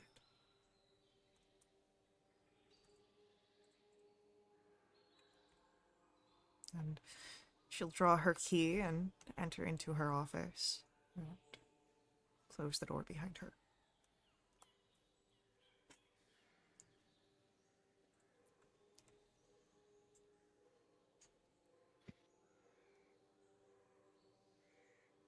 What would you like to do? Thank god I came up when I did. I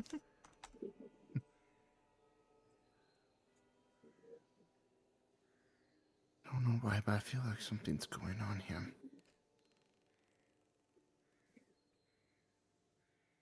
Yeah. Um,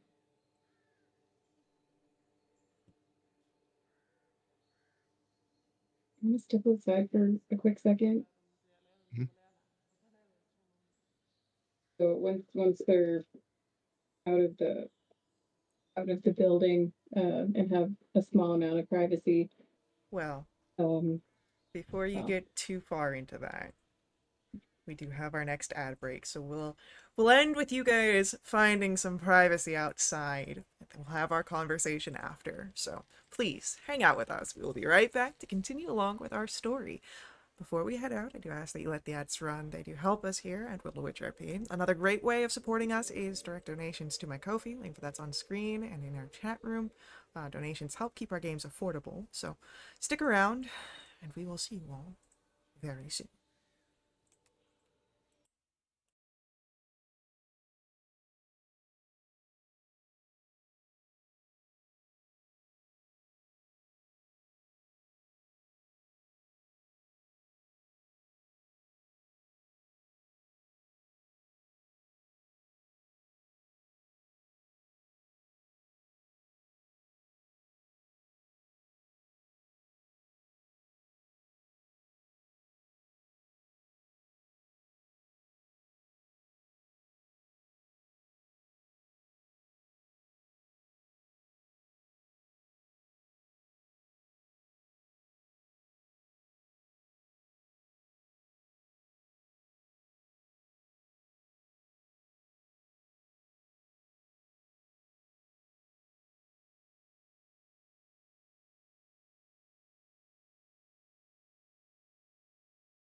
Alright, so, as we return, Jinx, you and Valen have stepped outside.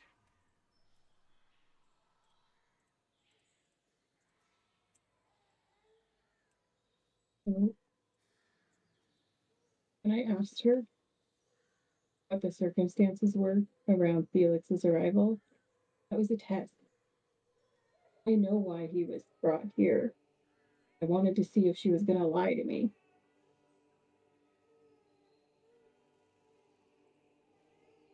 How do you know what happened? Did you find something in there? Felix's parents were brutally murdered, and the killer was never caught.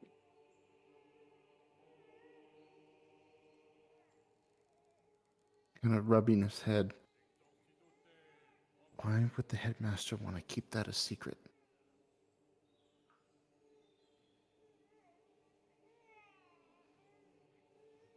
Yeah, perhaps not to cause fear amongst the children, but if she's asking us to look into this, why wouldn't she be forthcoming with us?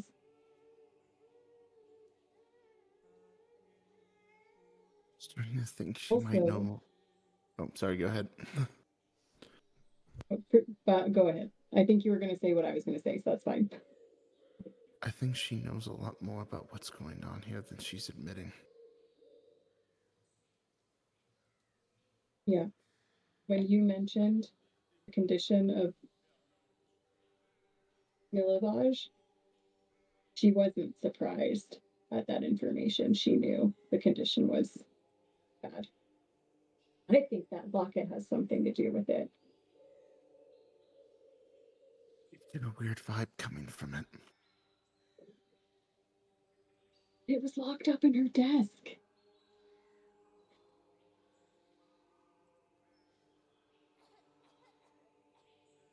I do agree that something's going on, but I think we need more evidence before we confront her about this. Otherwise, we might just scare her off. Agreed. Oh, I also learned that Laszlo and sorry, my cat is sitting on my note. Laszlo and Hans, I'm pretty sure are brothers. Those are two of the three missing boys.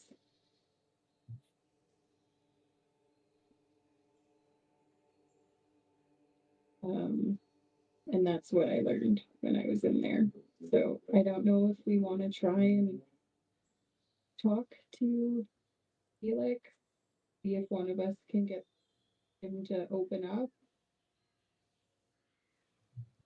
He's probably our best shot. I mean, rumors are going around about him. I don't know if he pays attention to them or not. But it'd be good to find out. Thanks, Nod.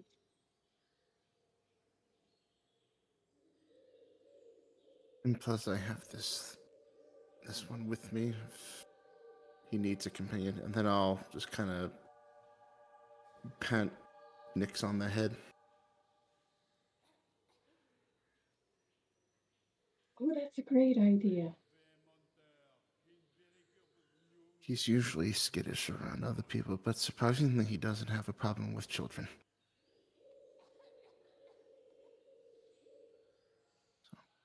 So I say we go talk to Felix.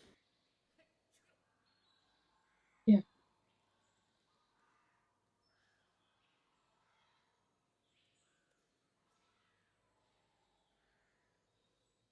Alright.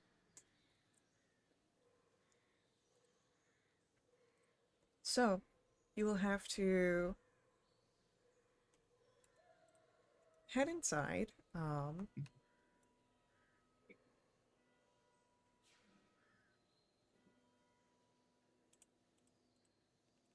And try to find Felix.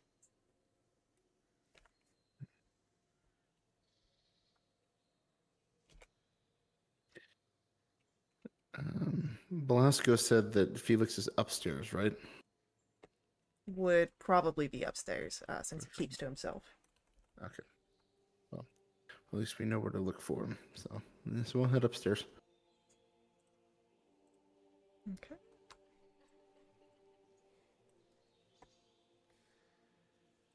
So, as you head upstairs,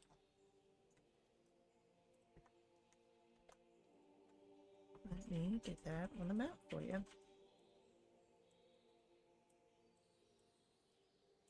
Has Serena been um with us as we go from place to place? Yeah, she's been kind of following you guys. Okay, so I'm assuming she knows as much as everyone else does. Yeah. Good assumption to have.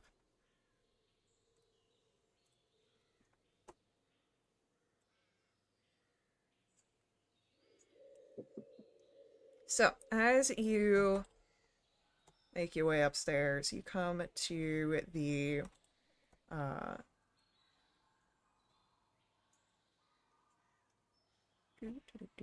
uh, the second hallway, where the sort of area the stairs lead up to.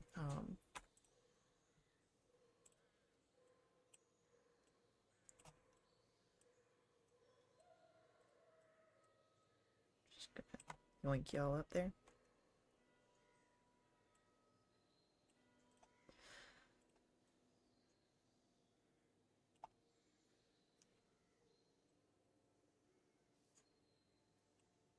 This area, as you look over, has 6 different doors. All of them are pretty open. Uh, it is only the door at the north end of the hall that is closed, as well as a hatch on. There's a hatch at the southern end of the room that leads up, likely to an attic space. There's only one window, and it's on the southern wall, and you can see that it is broken and boarded up. And since all these are open, I might as well just, while we're here.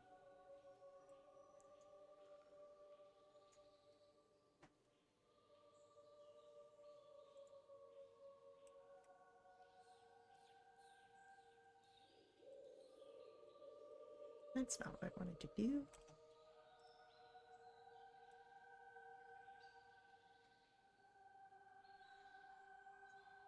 There you go. A little bit more to see.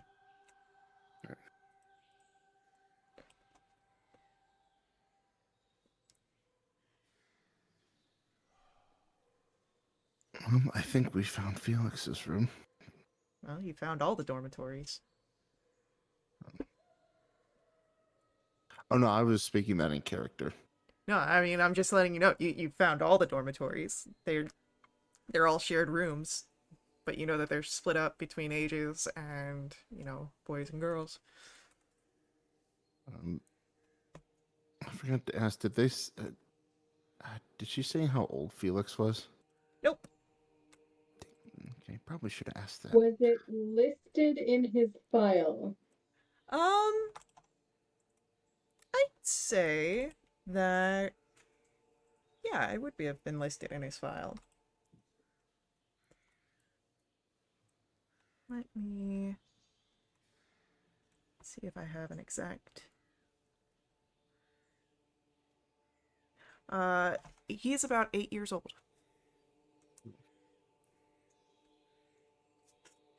So he would be in the younger boys' dormitory. Mm.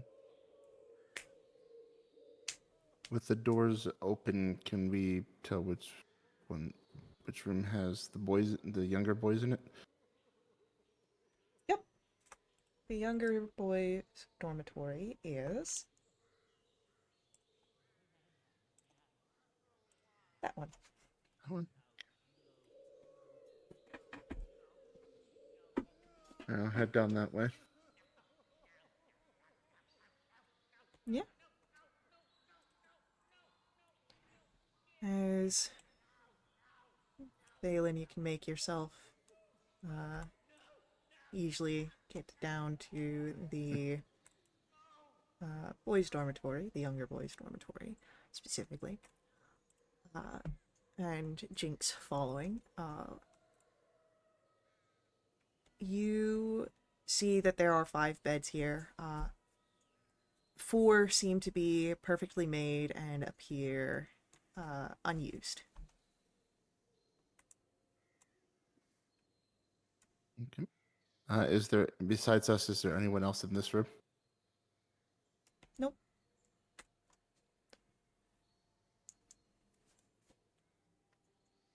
Yeah.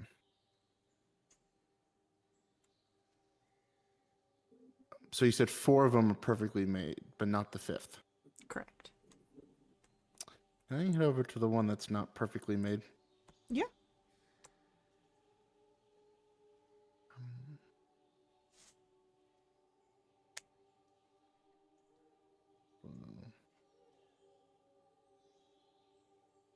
Besides it really being like a little kind of like unkempt, did I notice anything weird about it?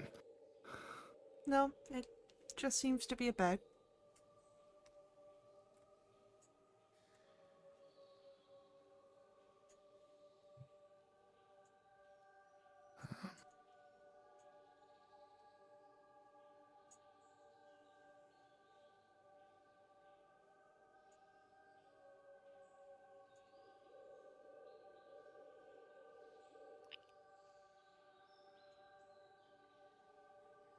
Looking on the map, so do all the beds have trunks at their? They all have trunks at their ends, yeah.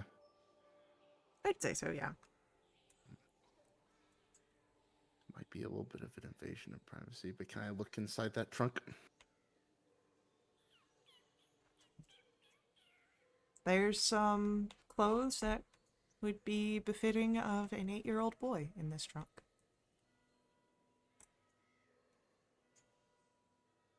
They seem very simple and well worn, likely hand me downs. Plenty of patches on them.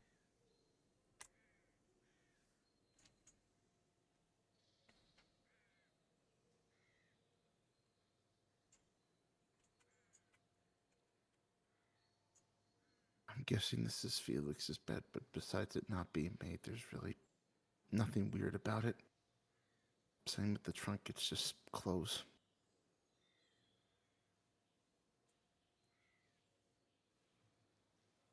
Um, are the is there like a void space under the bed? Like, or is the bed frame on legs? Yeah, it's on legs. And I don't want to go right up to the bed in case there is someone underneath it. Can I kind of crouch down a little ways away and see if I can see under the bed? You can. There is no one there.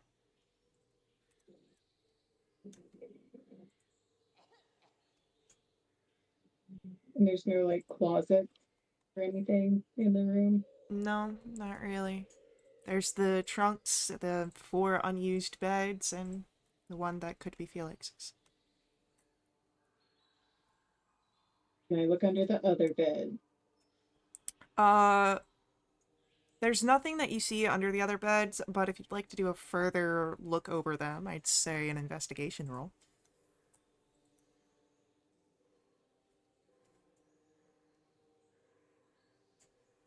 Oh, 12. Well, I just seem unused, but Valen, you would see where Jinx is taking a closer look at the beds. Would you like to do the same? I got a negative modifier, but sure. Yeah, go for it. They just seem like beds to you. But watching you all look around, Irina, who has been mostly sort of passive and just watching, will. Now that is strange, as she peers at one of the beds that you're collected around. What is it? I do not quite know. But here, and on one of the bedposts, there's these scratched markings, and peering closer, they almost look like letters. But again, it is not a script that you recognize. Different to the one that was on the locket. Man, if only someone had comprehend languages. I throw daggers, You do throw daggers. and I do it well, but that is all I do. Yeah. You'd think that a person researching secrets might pick up some things. Hmm.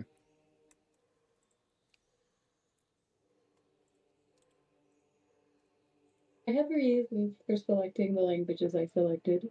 I know you do. I've read your backstory.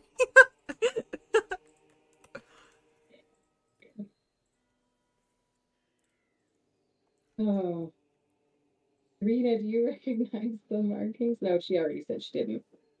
That is correct. And none of the others know the language either. I've already checked their proficiencies.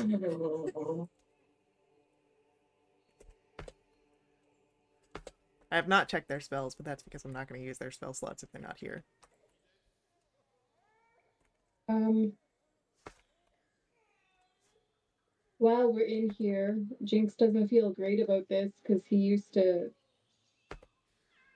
live in a place like this and knows that you have very little privacy to begin with. But can Jinx crack open the remaining trunk to see if, because I imagine 3 of these beds belong to the missing boys because they were in this age range.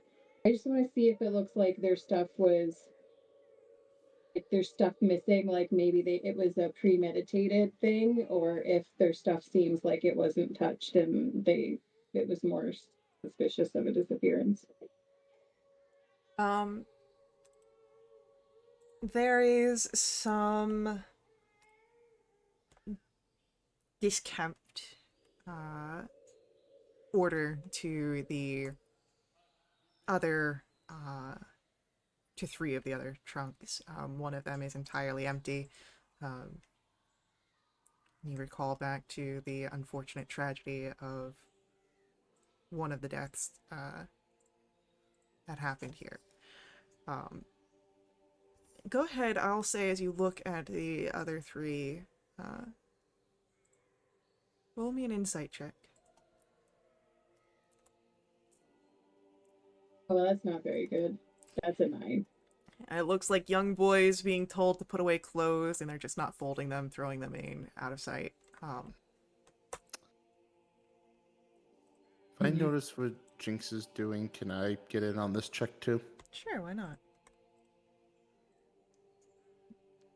It's the second time it rolled off a nat 20 tonight. Much the same. Really looking forward to reliable talent. It'll come. Alrighty.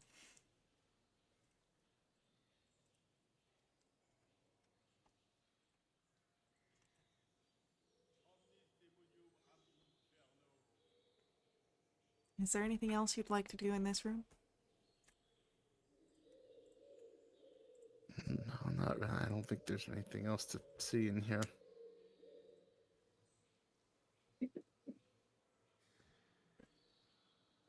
Should we check the other rooms in case Felix is wandering by himself? Yeah, we could do that.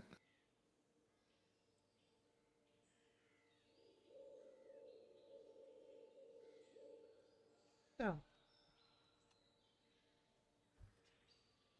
looking at the other rooms,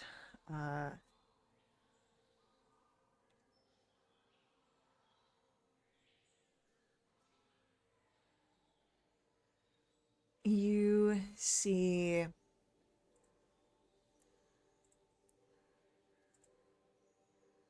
there is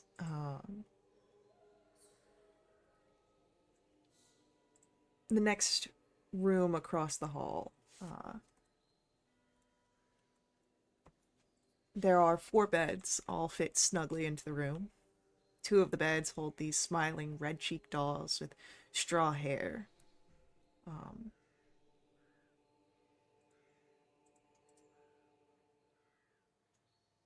And as you look in, there's no one there. Do you do any further investigations in this room? If so, you can roll investigation checks. Well, I'll do it. 15. Having seen the marks before, it's quicker to notice them. All 4 beds in this room also have the strange carving into the room, into the bedposts.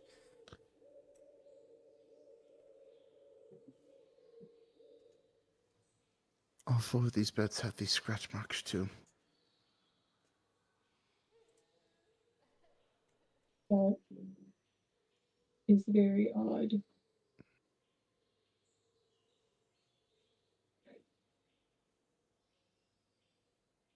Would it be reasonable to assume that Jinx has some charcoal or something for writing? I'd say so. And if not, you could probably Jinx take grab a, them from the various fireplaces throughout this house. for sure. Could could Jinx take out a sheet of parchment and some charcoal and like do like a rubbing of the markings from one of these bedposts? Yeah. Just in case they run into somebody who might be able to understand what these are, at least they could show them a sample. What's your passive insight, Um, Jinx? my passive insight is 16. There is the church. And you recall Dorina telling you of how they were able to borrow books from the church. Maybe there is a small library that's kept there. Maybe they might be more knowledgeable of different languages. I voiced that idea that I just had to Valen and Irina. That wouldn't be a bad idea.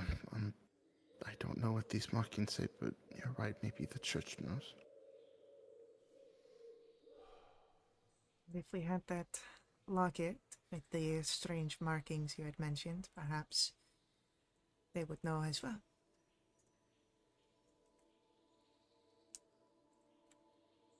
Would require me breaking back into the office that I definitely didn't break into before. Looks around, make sure there's no kids. um, If they thought I was cool before,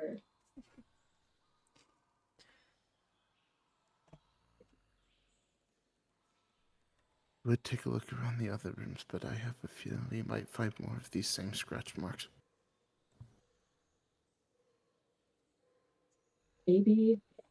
maybe the people that um maybe that's who get the nightmares. Maybe it's the people whose beds have the markings.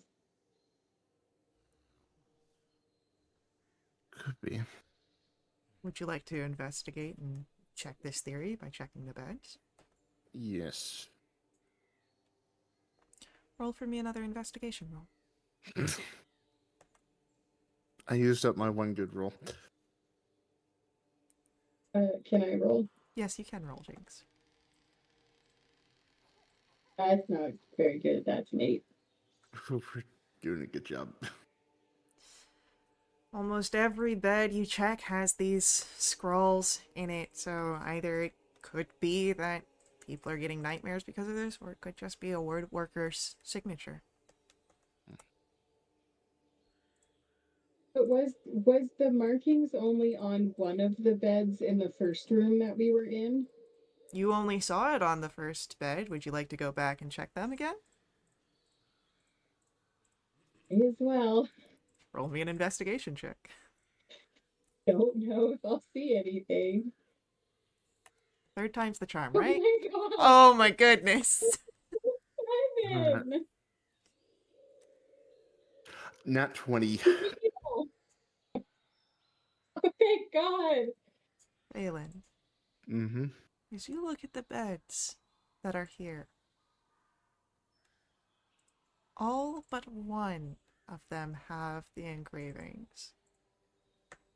And the one that does not is the one you believe to belong to Felix.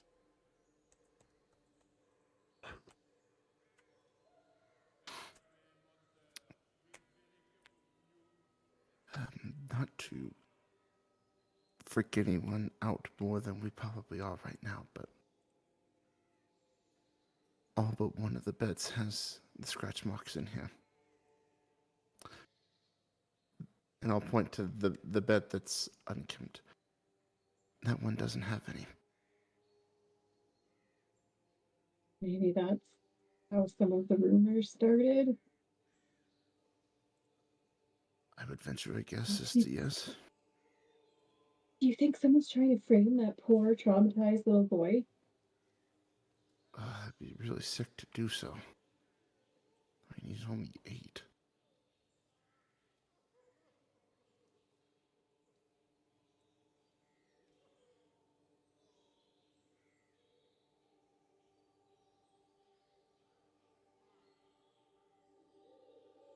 There's no evidence I can find that might suggest where Felix went. Like, is there any sticky fingerprints like leading off in a particular direction? Kids love to run their hands across the walls unnecessarily. We're gonna forensic file this entire room. No sticky substance trails to follow. Now there is that closed door at the end of the hall, so Go check there. Go check that room that's closed. We're up here. May as well, I guess. Do we think that would the headmistress like sleep here? Like, the kids would need someone here at nighttime. It's a good theory.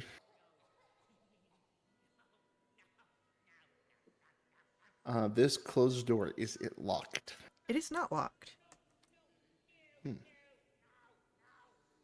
All right, well, I guess I'll be the one to open it then.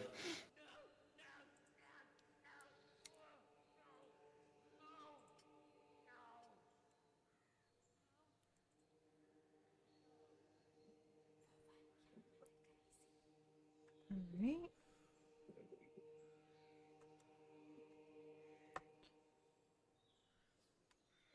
As you open this door, what you see inside is the nursery. Oh,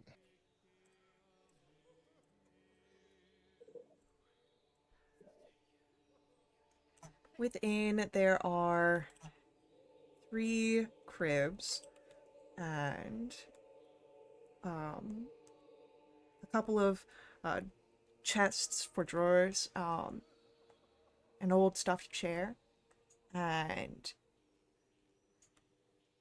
2 babies that are sleeping peacefully in 2 of the cribs. There is a teenaged girl that holds the 3rd baby, gently humming a lullaby, as another girl sits on the floor reading quietly. And as the door opens and they look, the older girl sort of locking eyes with a curious expression.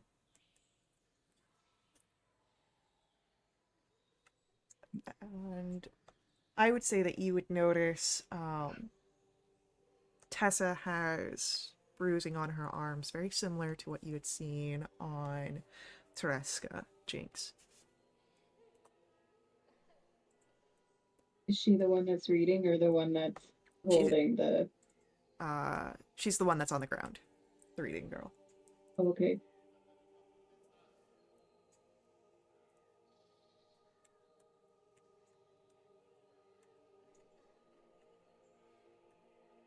Sorry to barge in. We were looking for Felix, but he's not in any of the rooms. So As soon as you say Felix, the girl on the ground sort of looks up where she hadn't before.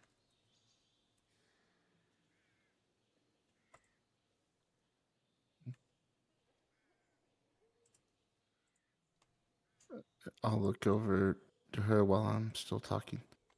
Would any of you know where he is?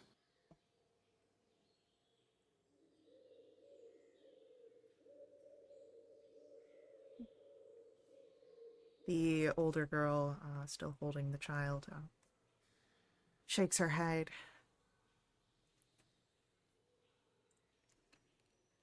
The girl reading just sort of looks back down at her book, but doesn't give any sort of response.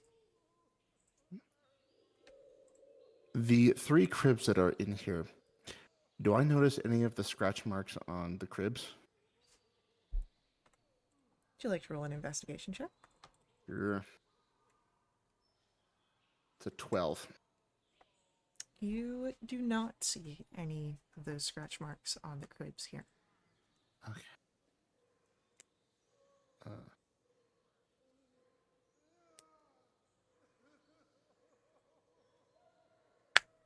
So it was the girl that was reading. That's on the floor. They're the ones that looked up when I said Felix's name. Yeah, she was the one that looked up.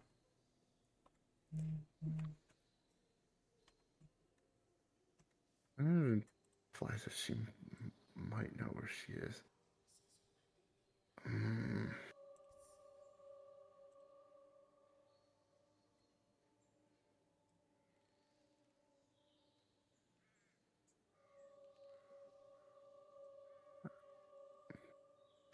I've been have Jinx talking, but Jinx already did a lot of talking earlier. Um,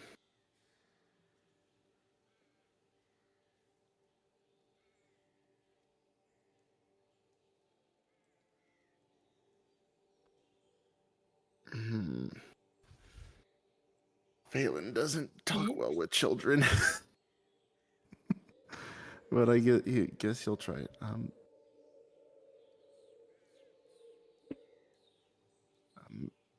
Do any of you know where he might have gone?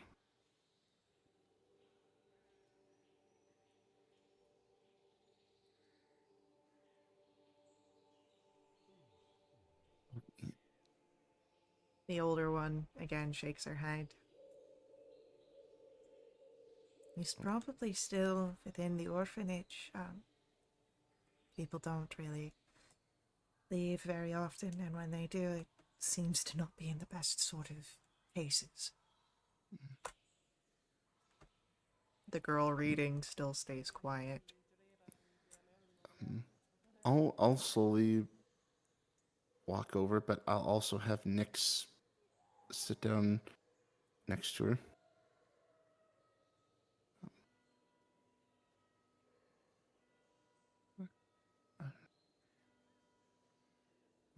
What book is she reading? Can I see what it is? She's holding it in her lap, so you don't see any sort of title, but give me a perception check real quick. Okay.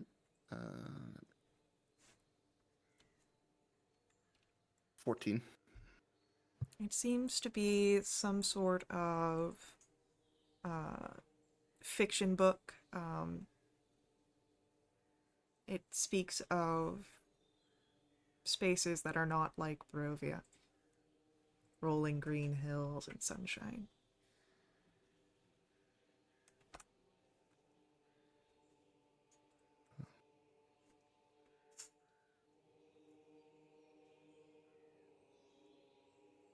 And I'll kneel down.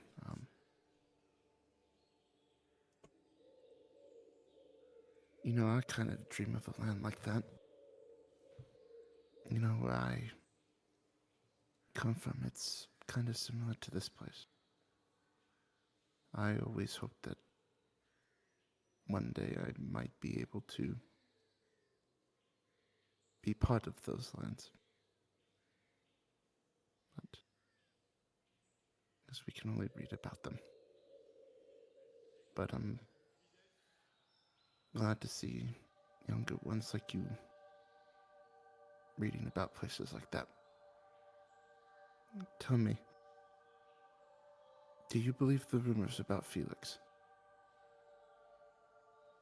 Roll a persuasion roll. Oh, sorry, I'm still on the map. Nat 20.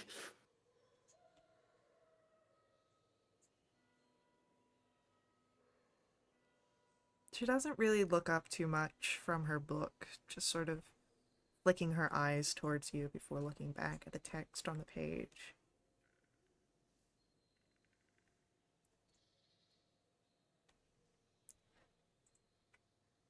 I don't know. I know that Felix was sharing a room with Cedric just before everything happened.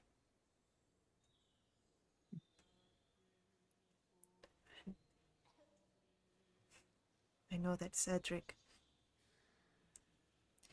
he said he took a locket from Felix and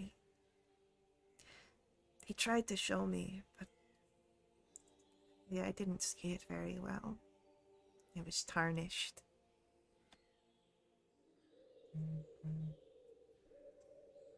But I wasn't interested.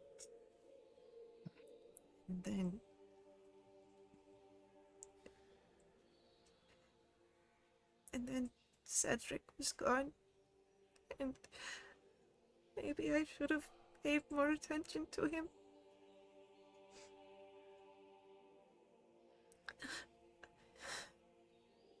He said we were gonna go somewhere green together.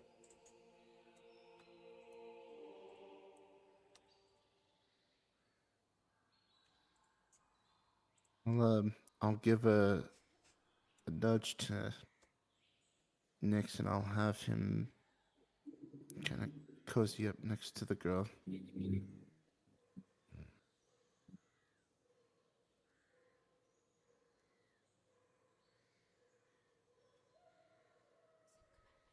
I'm sorry to hear what happened. You know, that's why we're here. We're here to figure out what happened and maybe fix everything and find out what happened. I hear that Felix likes to keep to himself. She nods at that.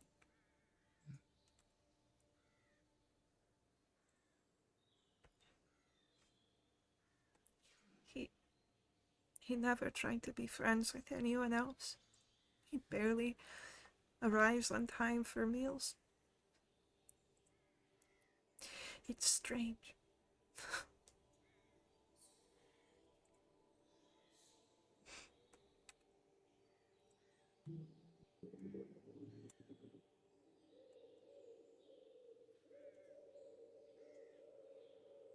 I must say you are very brave for doing this. I know it's maybe not easy for you to share this information, but I know talking about him what Cedric meant to you, and I promise you will find out what happened. Does it matter what happened? You can't fix dead.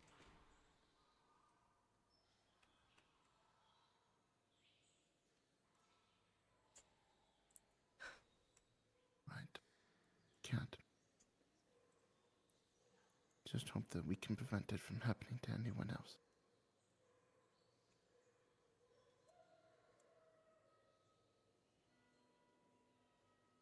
She'll look back down at her book.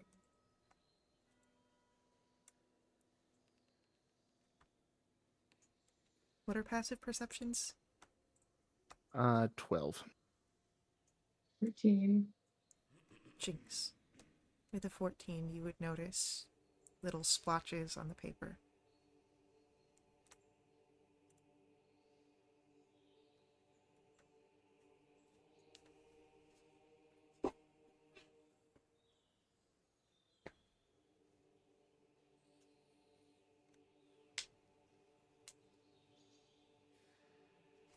Hey, you couldn't have known.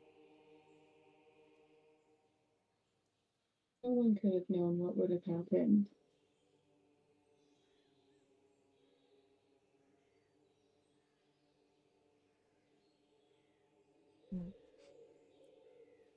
Her shoulders sort of crunch closer towards.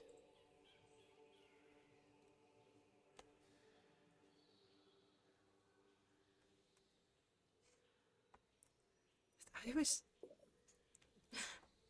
And she looks up fully this time. You can see the tears. I was special to Cedric, and I treated him. I treated him like that because I thought we'd have more time.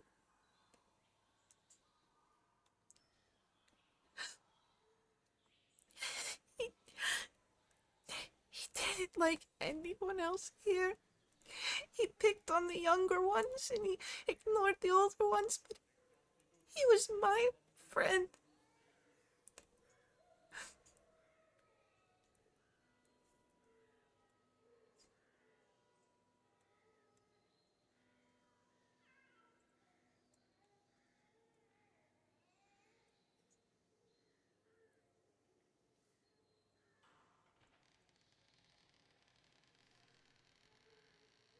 The older What are the girls. chances?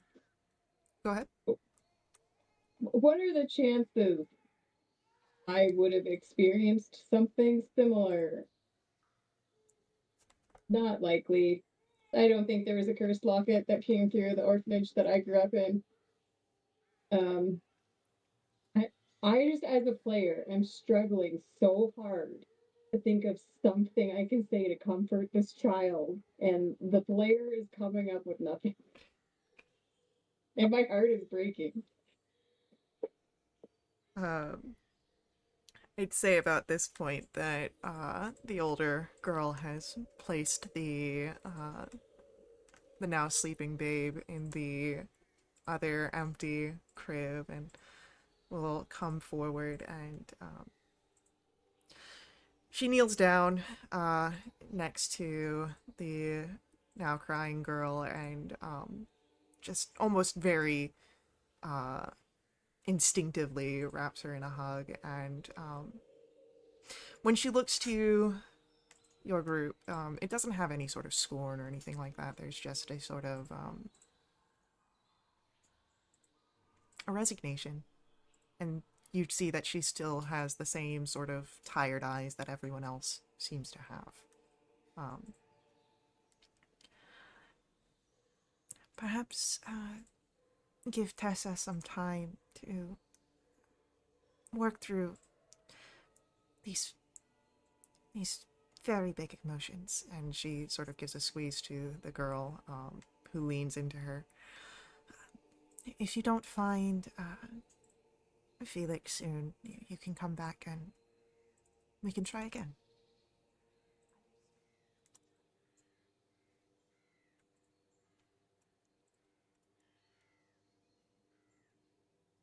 Of course. Um, um, Apologies, we weren't expecting this. Nothing to apologize. Like your friend said, you couldn't have known.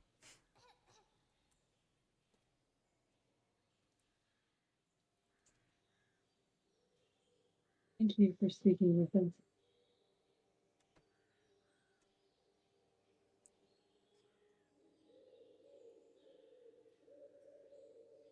As you can leave the nursery, you do hear where the older girl begins to hum that same lullaby now to the young girl, Tessa. And when you step out, you'd notice the hatch on the ceiling at the southern end of the hall.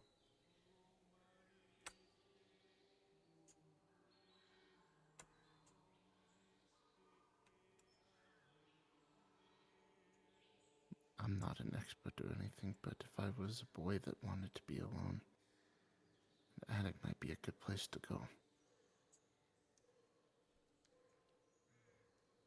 Jinx wholeheartedly agrees and is kicking himself for not thinking of that sooner.